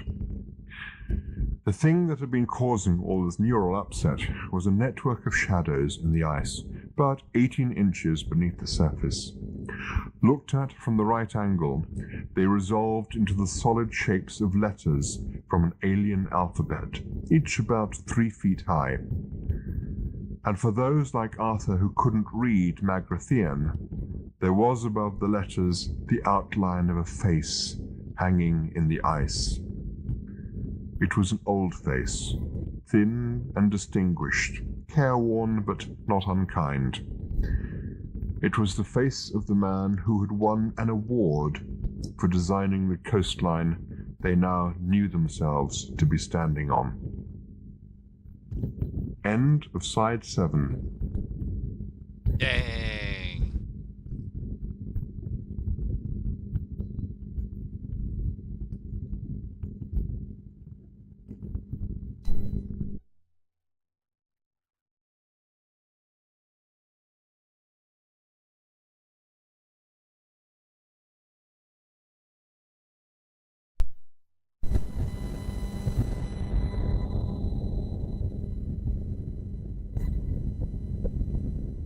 Chapter 32. A thin whine filled the air. It whirled and howled through the trees, upsetting the squirrels. A few birds flew off in disgust. The noise danced and skittered around the clearing. It whooped, it rasped, it generally offended. The captain, however, regarded the lone bagpiper with an indulgent eye.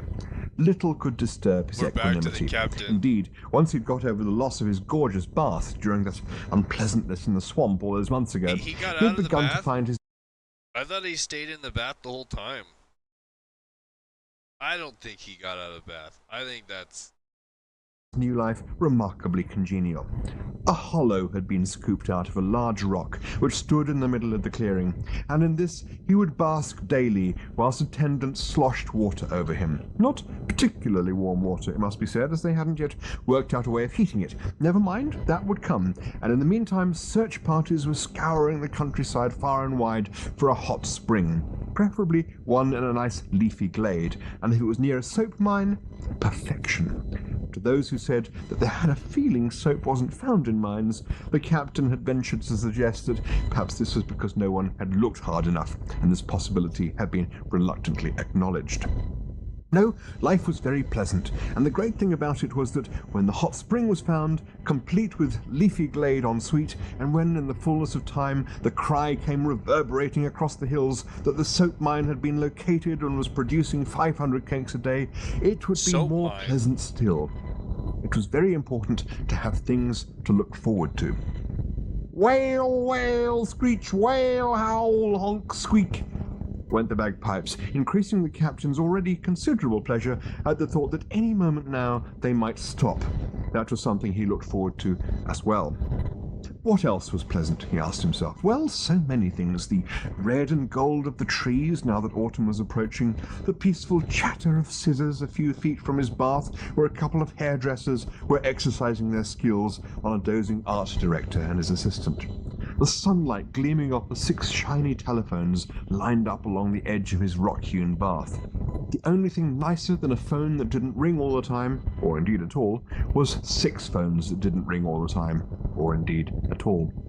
Nicest of all was the happy murmur of all the hundreds of people slowly assembling in the clearing around him to watch the afternoon committee meeting.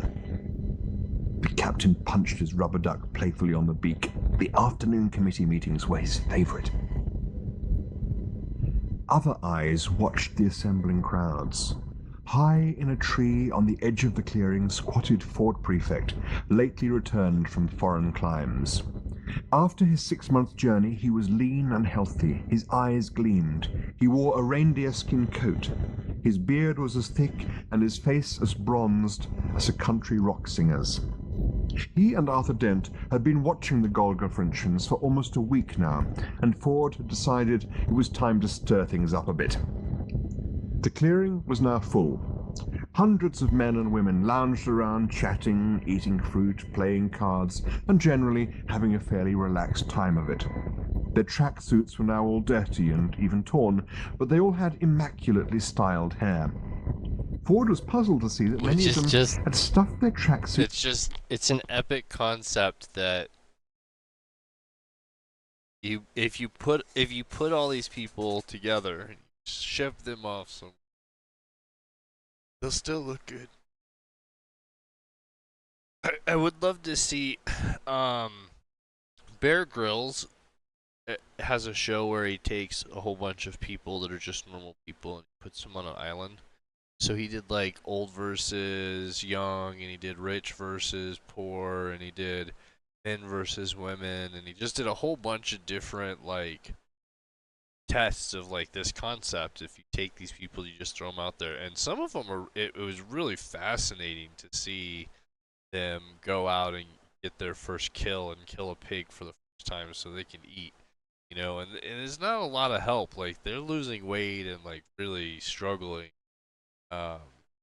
So it is kind of interesting, as Douglas tells this, to see this like play out in the book. It's full of leaves, and wondered if this was meant to be some form of insulation against the coming winter. Ford's eyes narrowed. They couldn't be interested in botany all of a sudden, could they? In the middle of these speculations, the captain's voice rose above the hubbub. "All right," he said.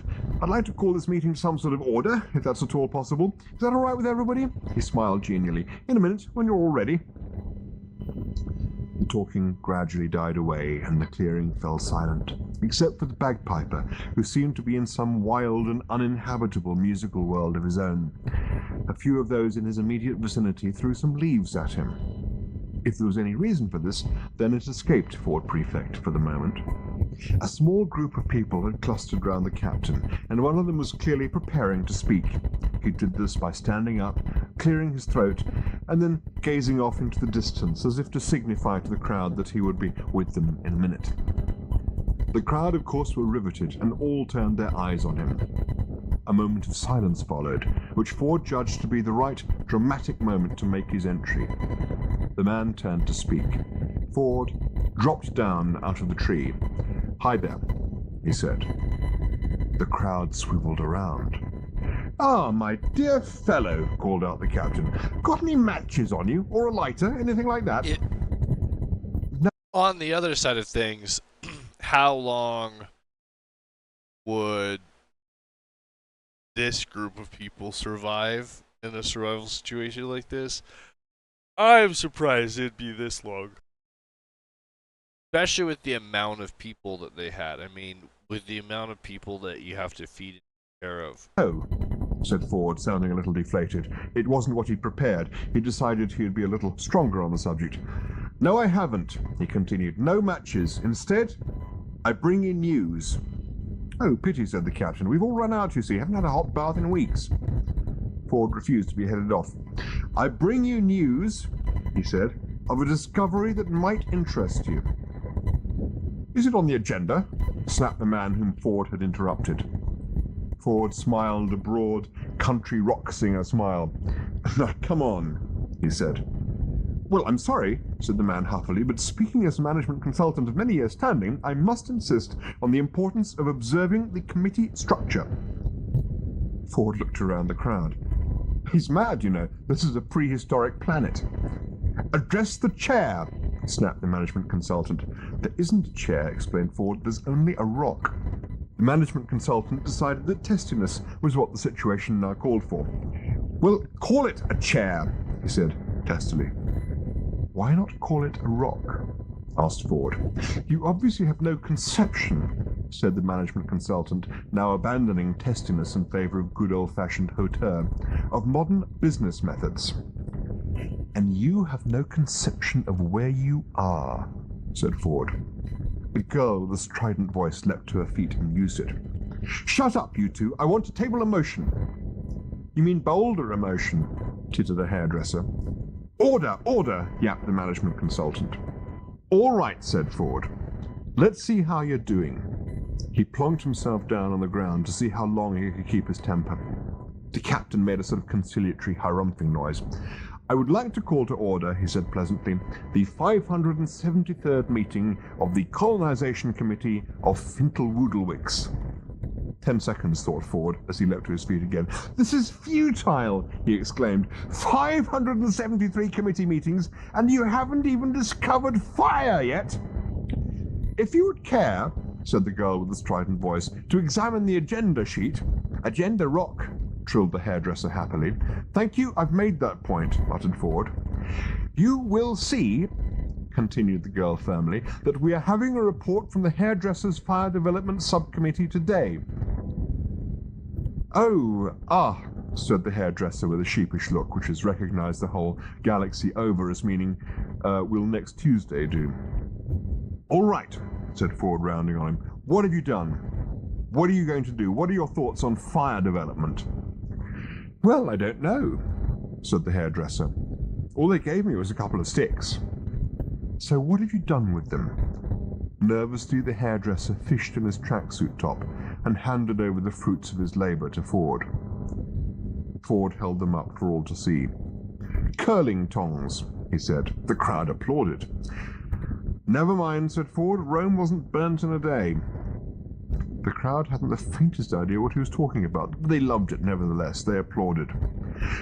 "Well, you're obviously being totally naive, of course," said the girl. "When you've been in marketing as long as I have, you'll know that before any new product can be developed, it has to be properly researched. We've got to find out what people want from fire, how they relate to it, what sort of image it has for them."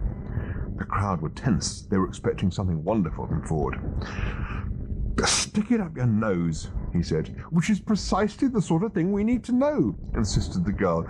Do people want fire that can be fitted nasally? Do you?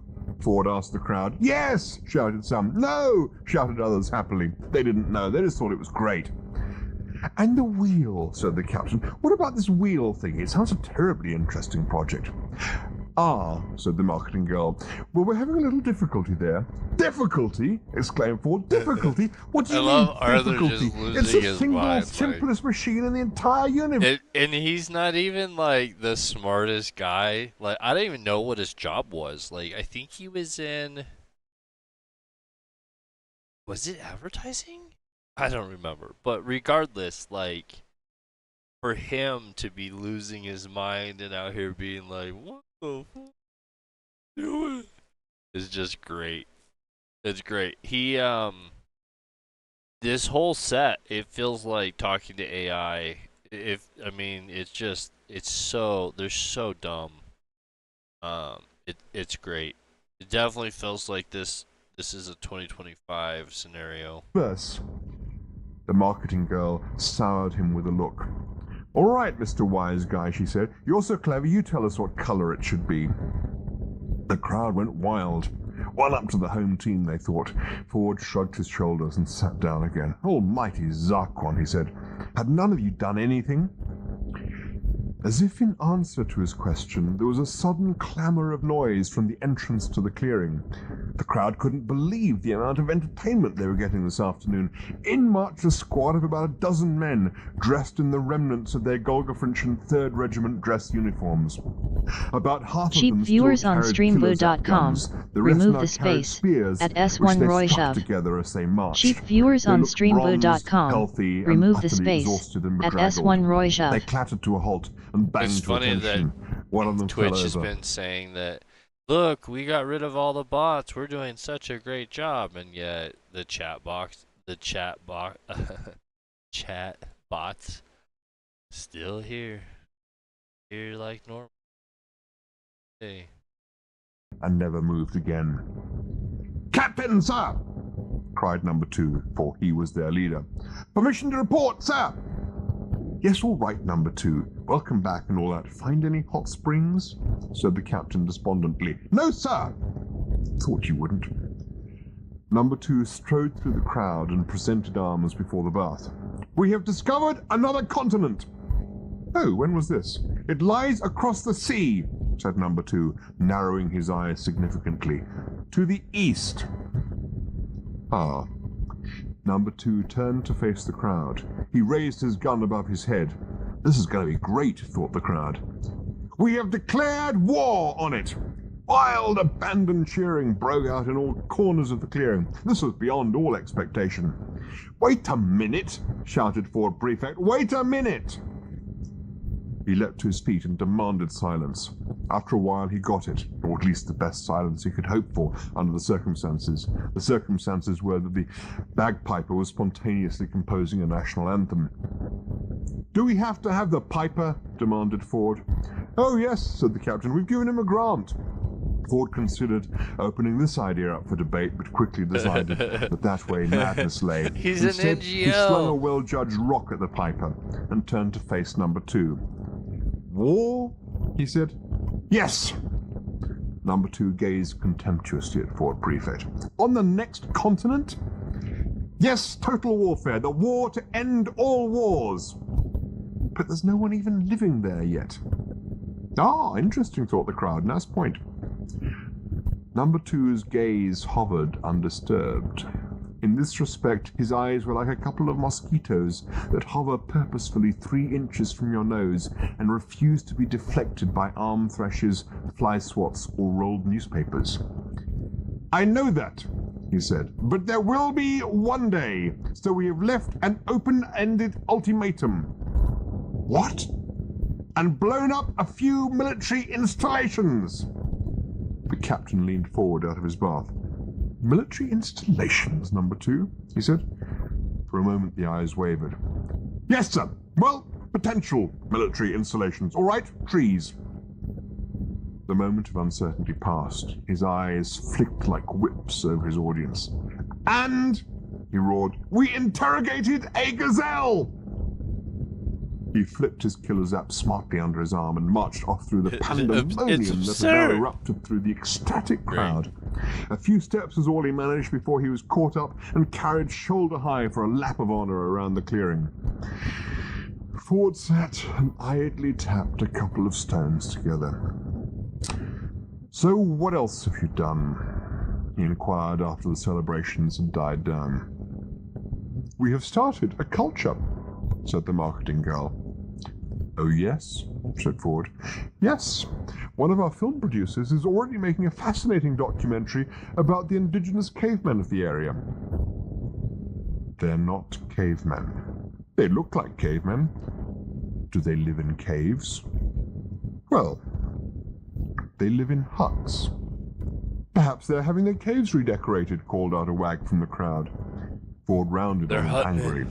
"Very funny," he said. "But have you noticed that they're dying out?"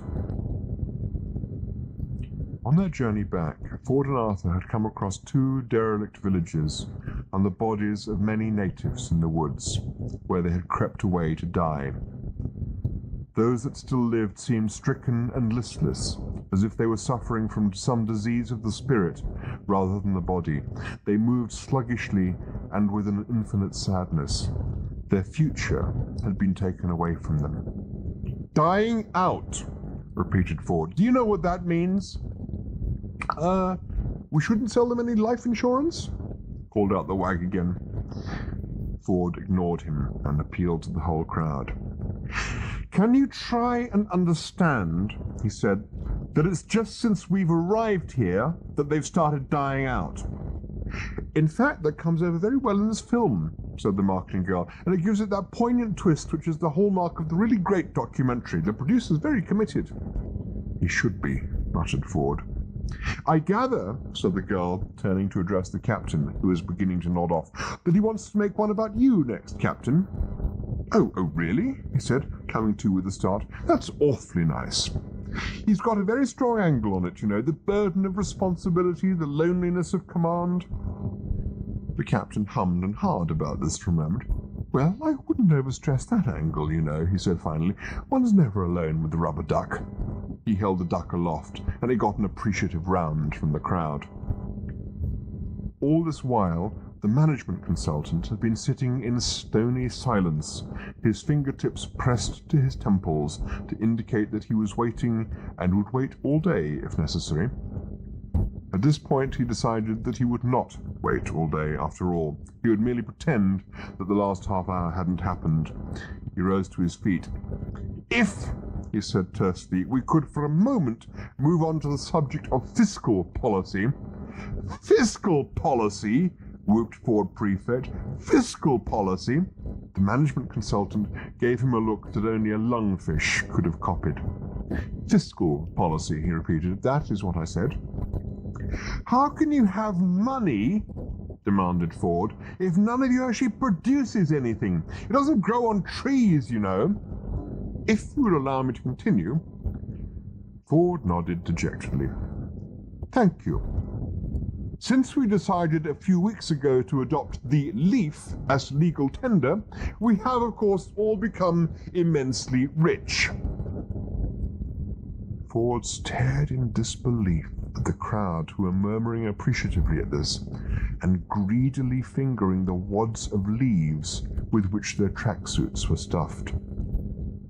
"But we have also," continued the management consultant, "run into a small inflation problem on account of the high level of leaf availability, which means that I gather the current going rate is something like 3 deciduous forests buying 1 ship's peanut."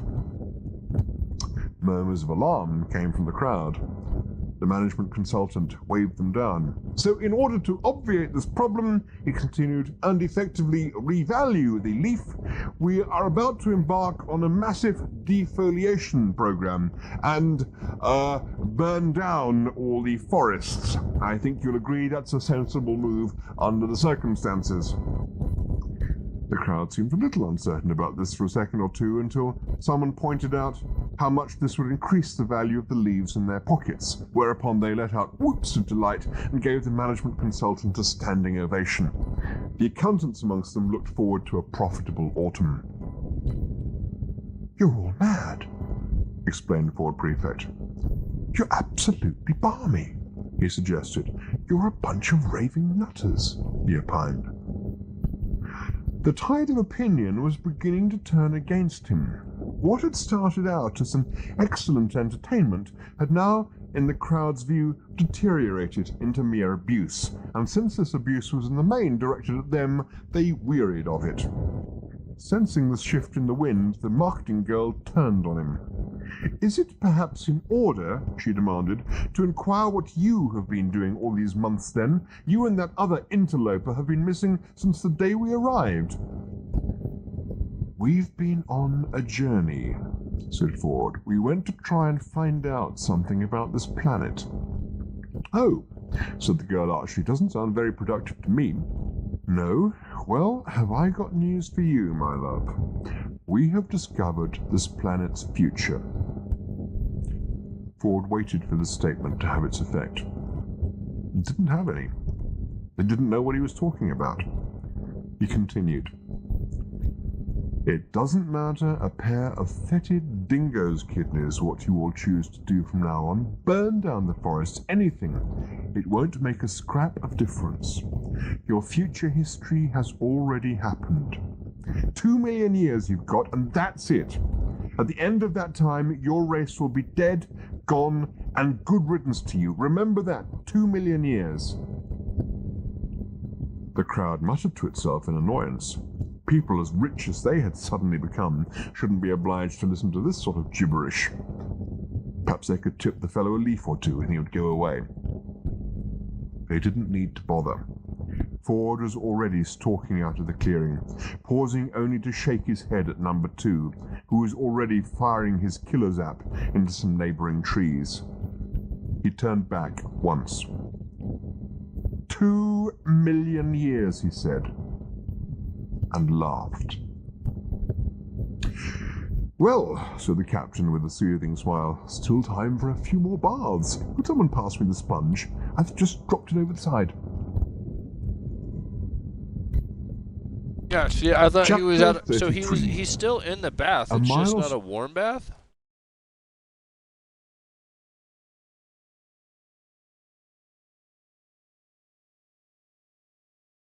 I thought he was in the bath the whole time. Away through the wood. Arthur Dent was too busily engrossed with what he was doing to hear Ford Prefect approach. What he was doing was rather curious, and this is what it was. On a wide, flat piece of rock, he had scratched out the shape of a large square, subdivided into 169 smaller squares, 13 to a side.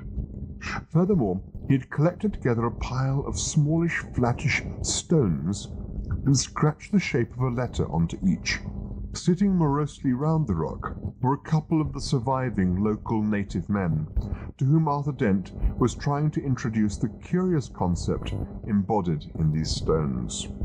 So far, they had not done well. They had attempted to eat some of them, bury others, and throw the rest of them away.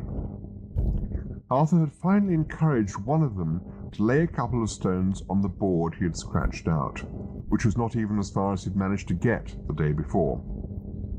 Along with the rapid deterioration in the morale of these creatures, there seemed to be a corresponding deterioration in their actual intelligence.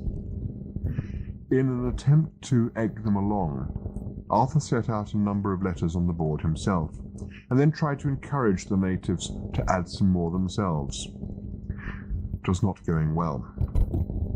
Ford watched quietly from beside a nearby tree.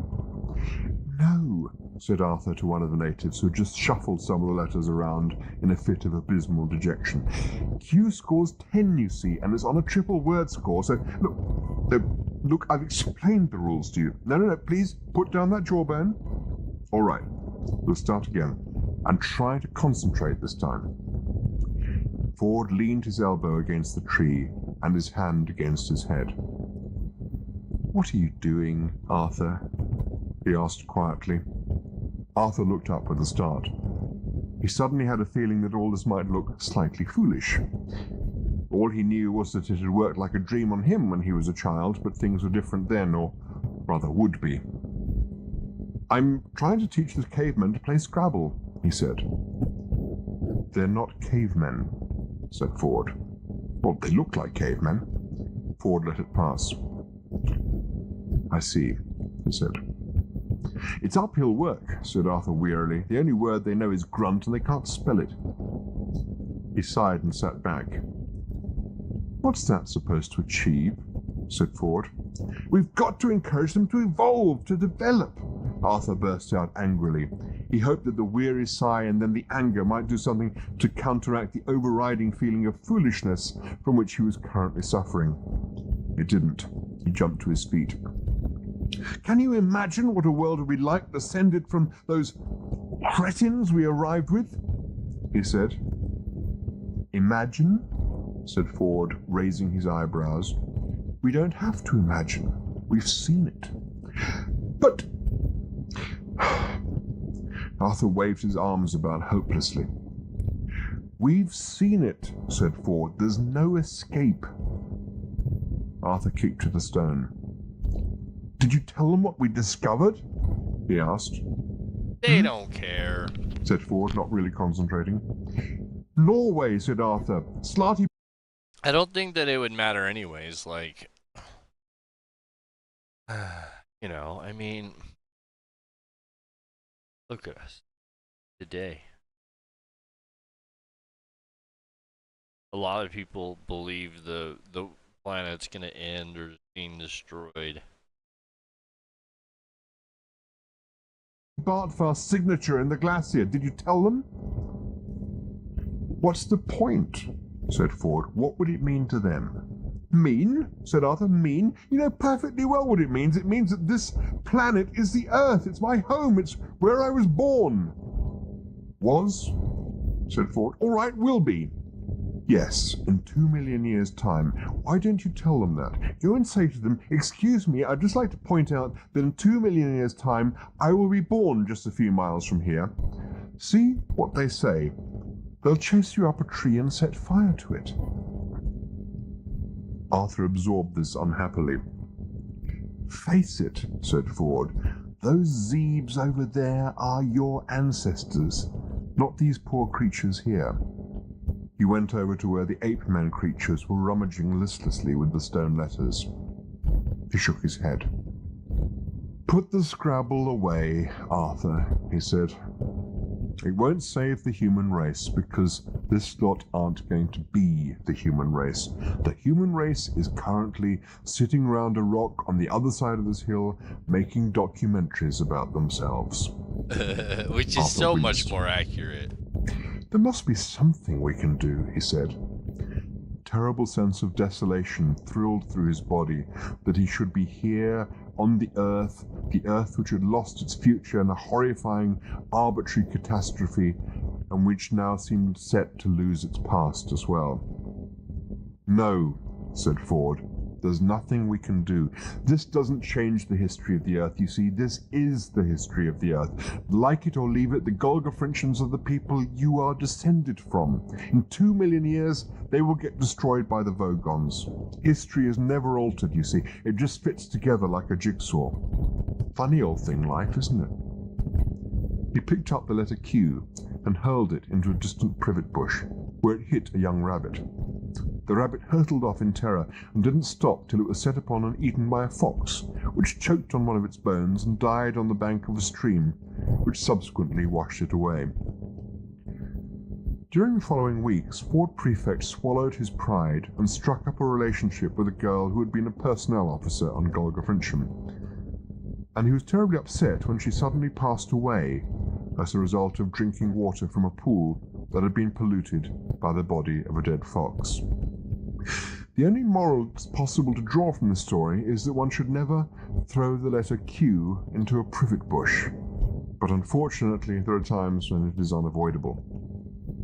Like most of the really crucial things in life, this chain of events was completely invisible to Ford Prefect and Arthur Dent. They were looking sadly at one of the natives, morosely pushing the other letters around. Poor bloody cavemen, said Arthur. They're not. What? Oh, never mind, said Ford. The wretched creature gave out a pathetic howling noise and banged on the rock. It's been a bit of a waste of time for them, hasn't it? Said Arthur. Muttered the native and banged on the rock again. They've been out-evolved by telephone sanitizers. Or have they? Insisted the native, continuing to bang on the rock. Why does he keep on banging on the rock? Said Arthur. I think he probably wants you to play Scrabble with them again, said Ford. He's pointing at the letters. Probably spelt Crisgrid Woolwich again, poor bastard. Keep on telling him there's only one G in Crisgrid Woolwich. The native banged on the rock again. They looked over his shoulder. Their eyes popped. There, amongst the jumble of letters, were 8 that had been laid out in a clear, straight line. They spelt 2 words. The words were these: 42. Explained the native. He swept the letters angrily away and went and mooched under a nearby tree with his colleague. Ford and Arthur stared at him. Then they stared at each other. Did that say what I thought it said? They both said to each other. Yes, they both said. 42, said Arthur. 42, said Ford. Arthur ran over to the 2 natives. What are you trying to tell us? He shouted. What's it supposed to mean? One of them rolled over on the ground, kicked his legs up in the air, rolled over again, and went to sleep. The other bounded up the tree and threw horse chestnuts at Ford Prefect. Whatever it was they had to say, they had already said it. You know what this means, said Ford. Not entirely. 42 is the number Deep Thought gave as being the ultimate answer. Yes. And the Earth is the computer Deep Thought designed and built to calculate the question to the ultimate answer. So we're led to believe. And organic life was part of the computer matrix. If you say so. I do say so. That means that these natives, these ape men, are an integral part of the computer program, and that we and the Golgafrinchians are not. But the cavemen are dying out, and the Golgafrinchians are obviously set to replace them. Exactly. So you do see what this means. What? Cock up, said Ford Prefect. Arthur looked around him. This planet is having a pretty bloody time of it, he said. Isn't Ford that the puzzled truth? for a moment. The riders of Earth. Something must have come out of it, he said at last, because Marvin said he could see the question printed in your brainwave patterns. But probably the wrong one, or a distortion of the right one. It might give us a clue, though, if you could find it. I don't see how we can, though. They moped about for a bit. Arthur sat on the ground and started pulling up bits of grass, but found that it wasn't an occupation he could get deeply engrossed in. It wasn't grass he could believe in. The trees seemed pointless. The rolling hills seemed to be rolling to nowhere, and the future seemed just a tunnel to be crawled through. Ford fiddled with his sub-ether sensomatic. It was silent. He sighed and put it away. Arthur picked up one of the letter stones from his homemade Scrabble set. It was a T. He sighed and put it down again. The letter he put it down next to was an I, that spelt it. He tossed another couple of letters next to them. They were an S and an H, as it happened. By a curious coincidence, the resulting word perfectly expressed the way Arthur was feeling about things just then. He stared at it for a moment. He hadn't done it deliberately. It was just a random chance. His brain got slowly into first gear. Ford, he said suddenly, look, if that question is printed in my brainwave patterns, but I'm not consciously aware of it, it must be somewhere in my subconscious. Yes, I suppose so. There might be a way of bringing that unconscious pattern forward. Oh, yes? Yes, by introducing some random element that can be shaped by that pattern. Like how? Like by pulling Scrabble letters out of a bag blindfold. Ford leapt to his feet. Brilliant, he said. He tugged his towel out of his satchel and with a few deft knots transformed it into a bag. Totally mad, he said. Utter nonsense, but we'll do it because it's brilliant nonsense. Come on, come on. The sun passed respectfully behind a cloud. A few small, sad raindrops fell. They piled together all the remaining letters and dropped them into the bag. They shook them up. Right, said Ford. Close your eyes, pull them out. Come on, come on, come on. Arthur closed his eyes and plunged his hand into the towel full of stones. He jiggled them about, pulled out 4, and handed them to Ford. Ford laid them out along the ground in the order he got them. W, said Ford. H-A-T. What? He blinked. I think it's working, he said. Arthur pushed 3 more at him. D-O-Y. Doy. Oh, perhaps it isn't working, said Ford. Here's the next 3. O-U-G. Doyug? It's not making sense, I'm afraid. Arthur pulled out another 2 from the bag. Ford put them in place.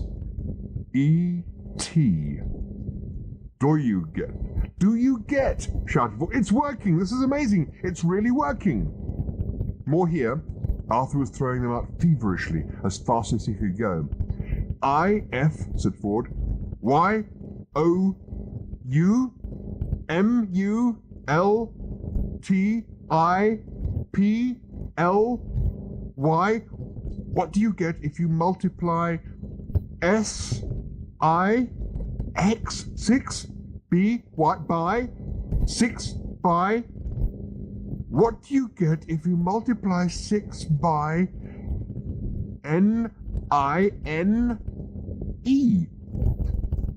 6 by 9. He paused. Come on, where's the next one? That's the lot, said Arthur. That's all there were. He sat back nonplussed.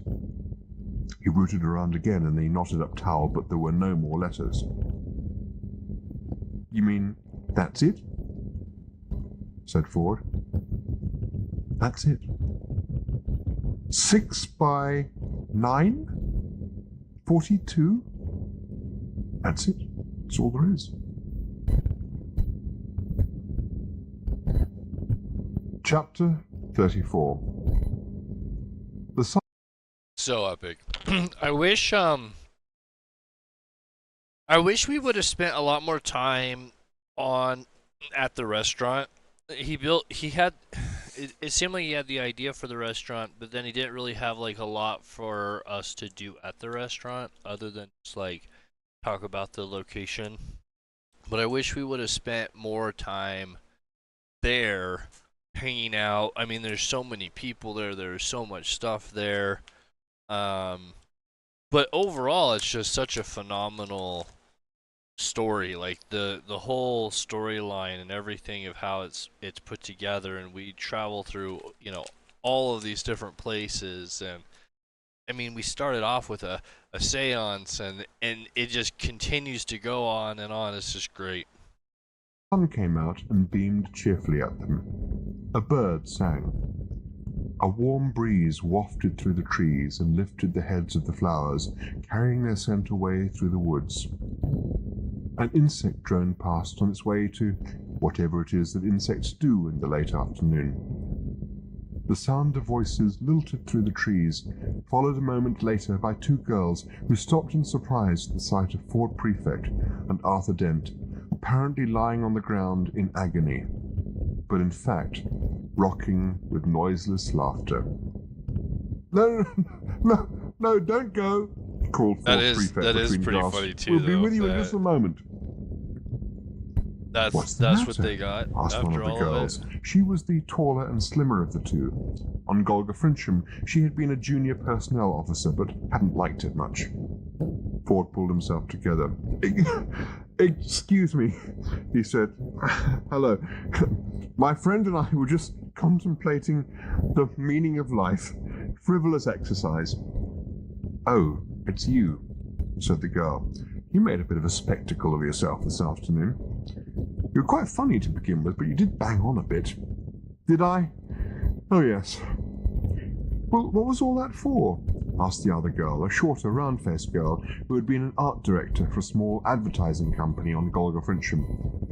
Whatever the privations of this world were, she went to sleep every night profoundly grateful for the fact that whatever she had to face in the morning, it wouldn't be 100 almost identical photographs of moodily lit tubes of toothpaste.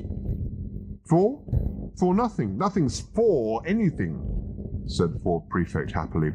Come and join us. I'm Ford, this is Arthur. We were just about to do nothing at all for a while, but it can wait. The girls looked at them doubtfully. I'm Agda, said the tall one. This is Mella. Hello, Agda. Hello, Mella, said Ford. Do you talk at all? Said Mella to Arthur. Oh, eventually, said Arthur with a smile, but not as much as Ford. Good. There was a slight pause. Great.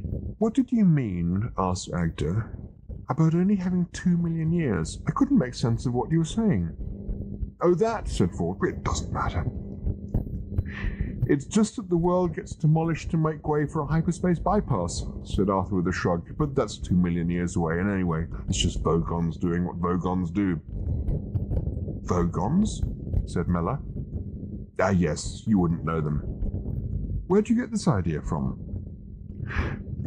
It really doesn't matter. It's just like a dream from the past or the future. Arthur smiled and looked away. Does it worry you that you don't talk any kind of sense? Asked Agda. Listen, forget it, said Ford. Forget all of it. Nothing matters. Look, it's a beautiful day. Enjoy it. The sun, the green of the hills, the river down in the valley, the burning trees. Even if it's only a dream, it's a pretty horrible idea, said Mella. Destroying a world just to make a bypass? Oh, I've heard of worse, said Ford. I read of one planet off in the 7th dimension that got used as a ball in a game of intergalactic bar billiards. Got potted straight into a black hole. Killed 10 billion people. That's mad, said Mella. Yes, and it scored 30 points, too. Agda and Mella exchanged glances. Look, said Agda, there's a party after the committee meeting tonight. You can come along if you like. Yeah, okay, said Ford. I'd like to, said Arthur.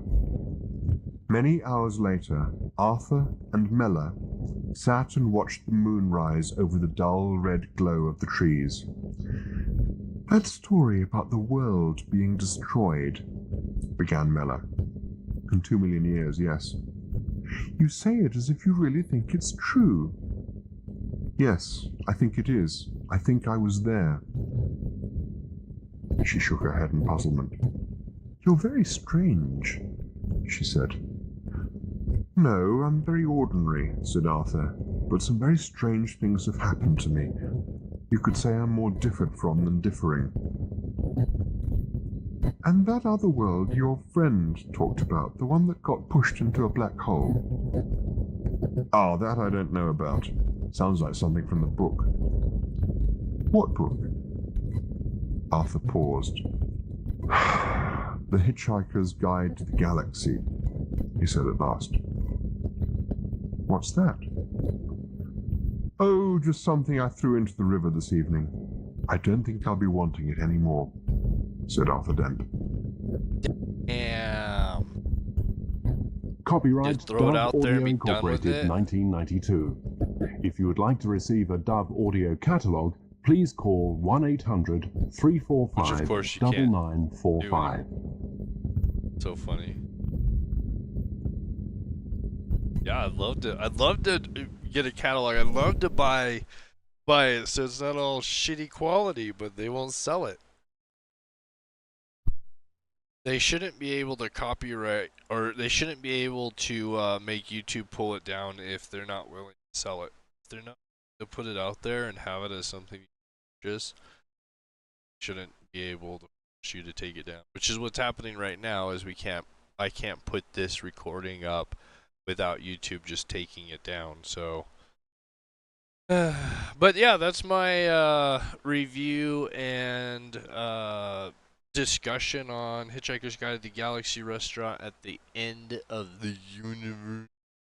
I love it. This is one of my favorites. I'm mostly harmless, and all of the others are great, but I think the restaurant always has been one of my fascinations, and I always wish that we would have got a movie that would take us and show us those wonders. It was always fun to see everything that we got to see in the first movie, um, and they put a lot of effort into it, like the planet generation place.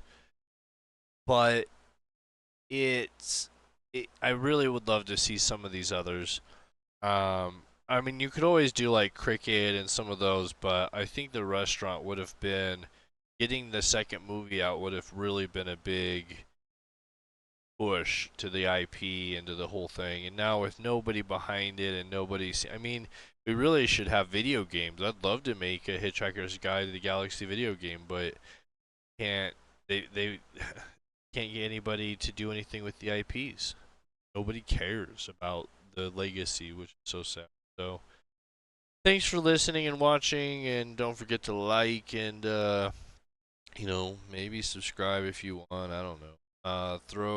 You could always throw tips my way. It's always nice if you have a few extra bucks to help out the cause. But thanks, and I'm glad that you enjoyed it. And think about doing the next ones. It's really stressful and hard because I just don't know if YouTube's gonna be a jerk about it, or if the people that are running the IP are just gonna be a jerk, and I'm gonna do 6 hours of commentary and then they're just gonna pull it down and force down. So I don't know. But thanks for listening.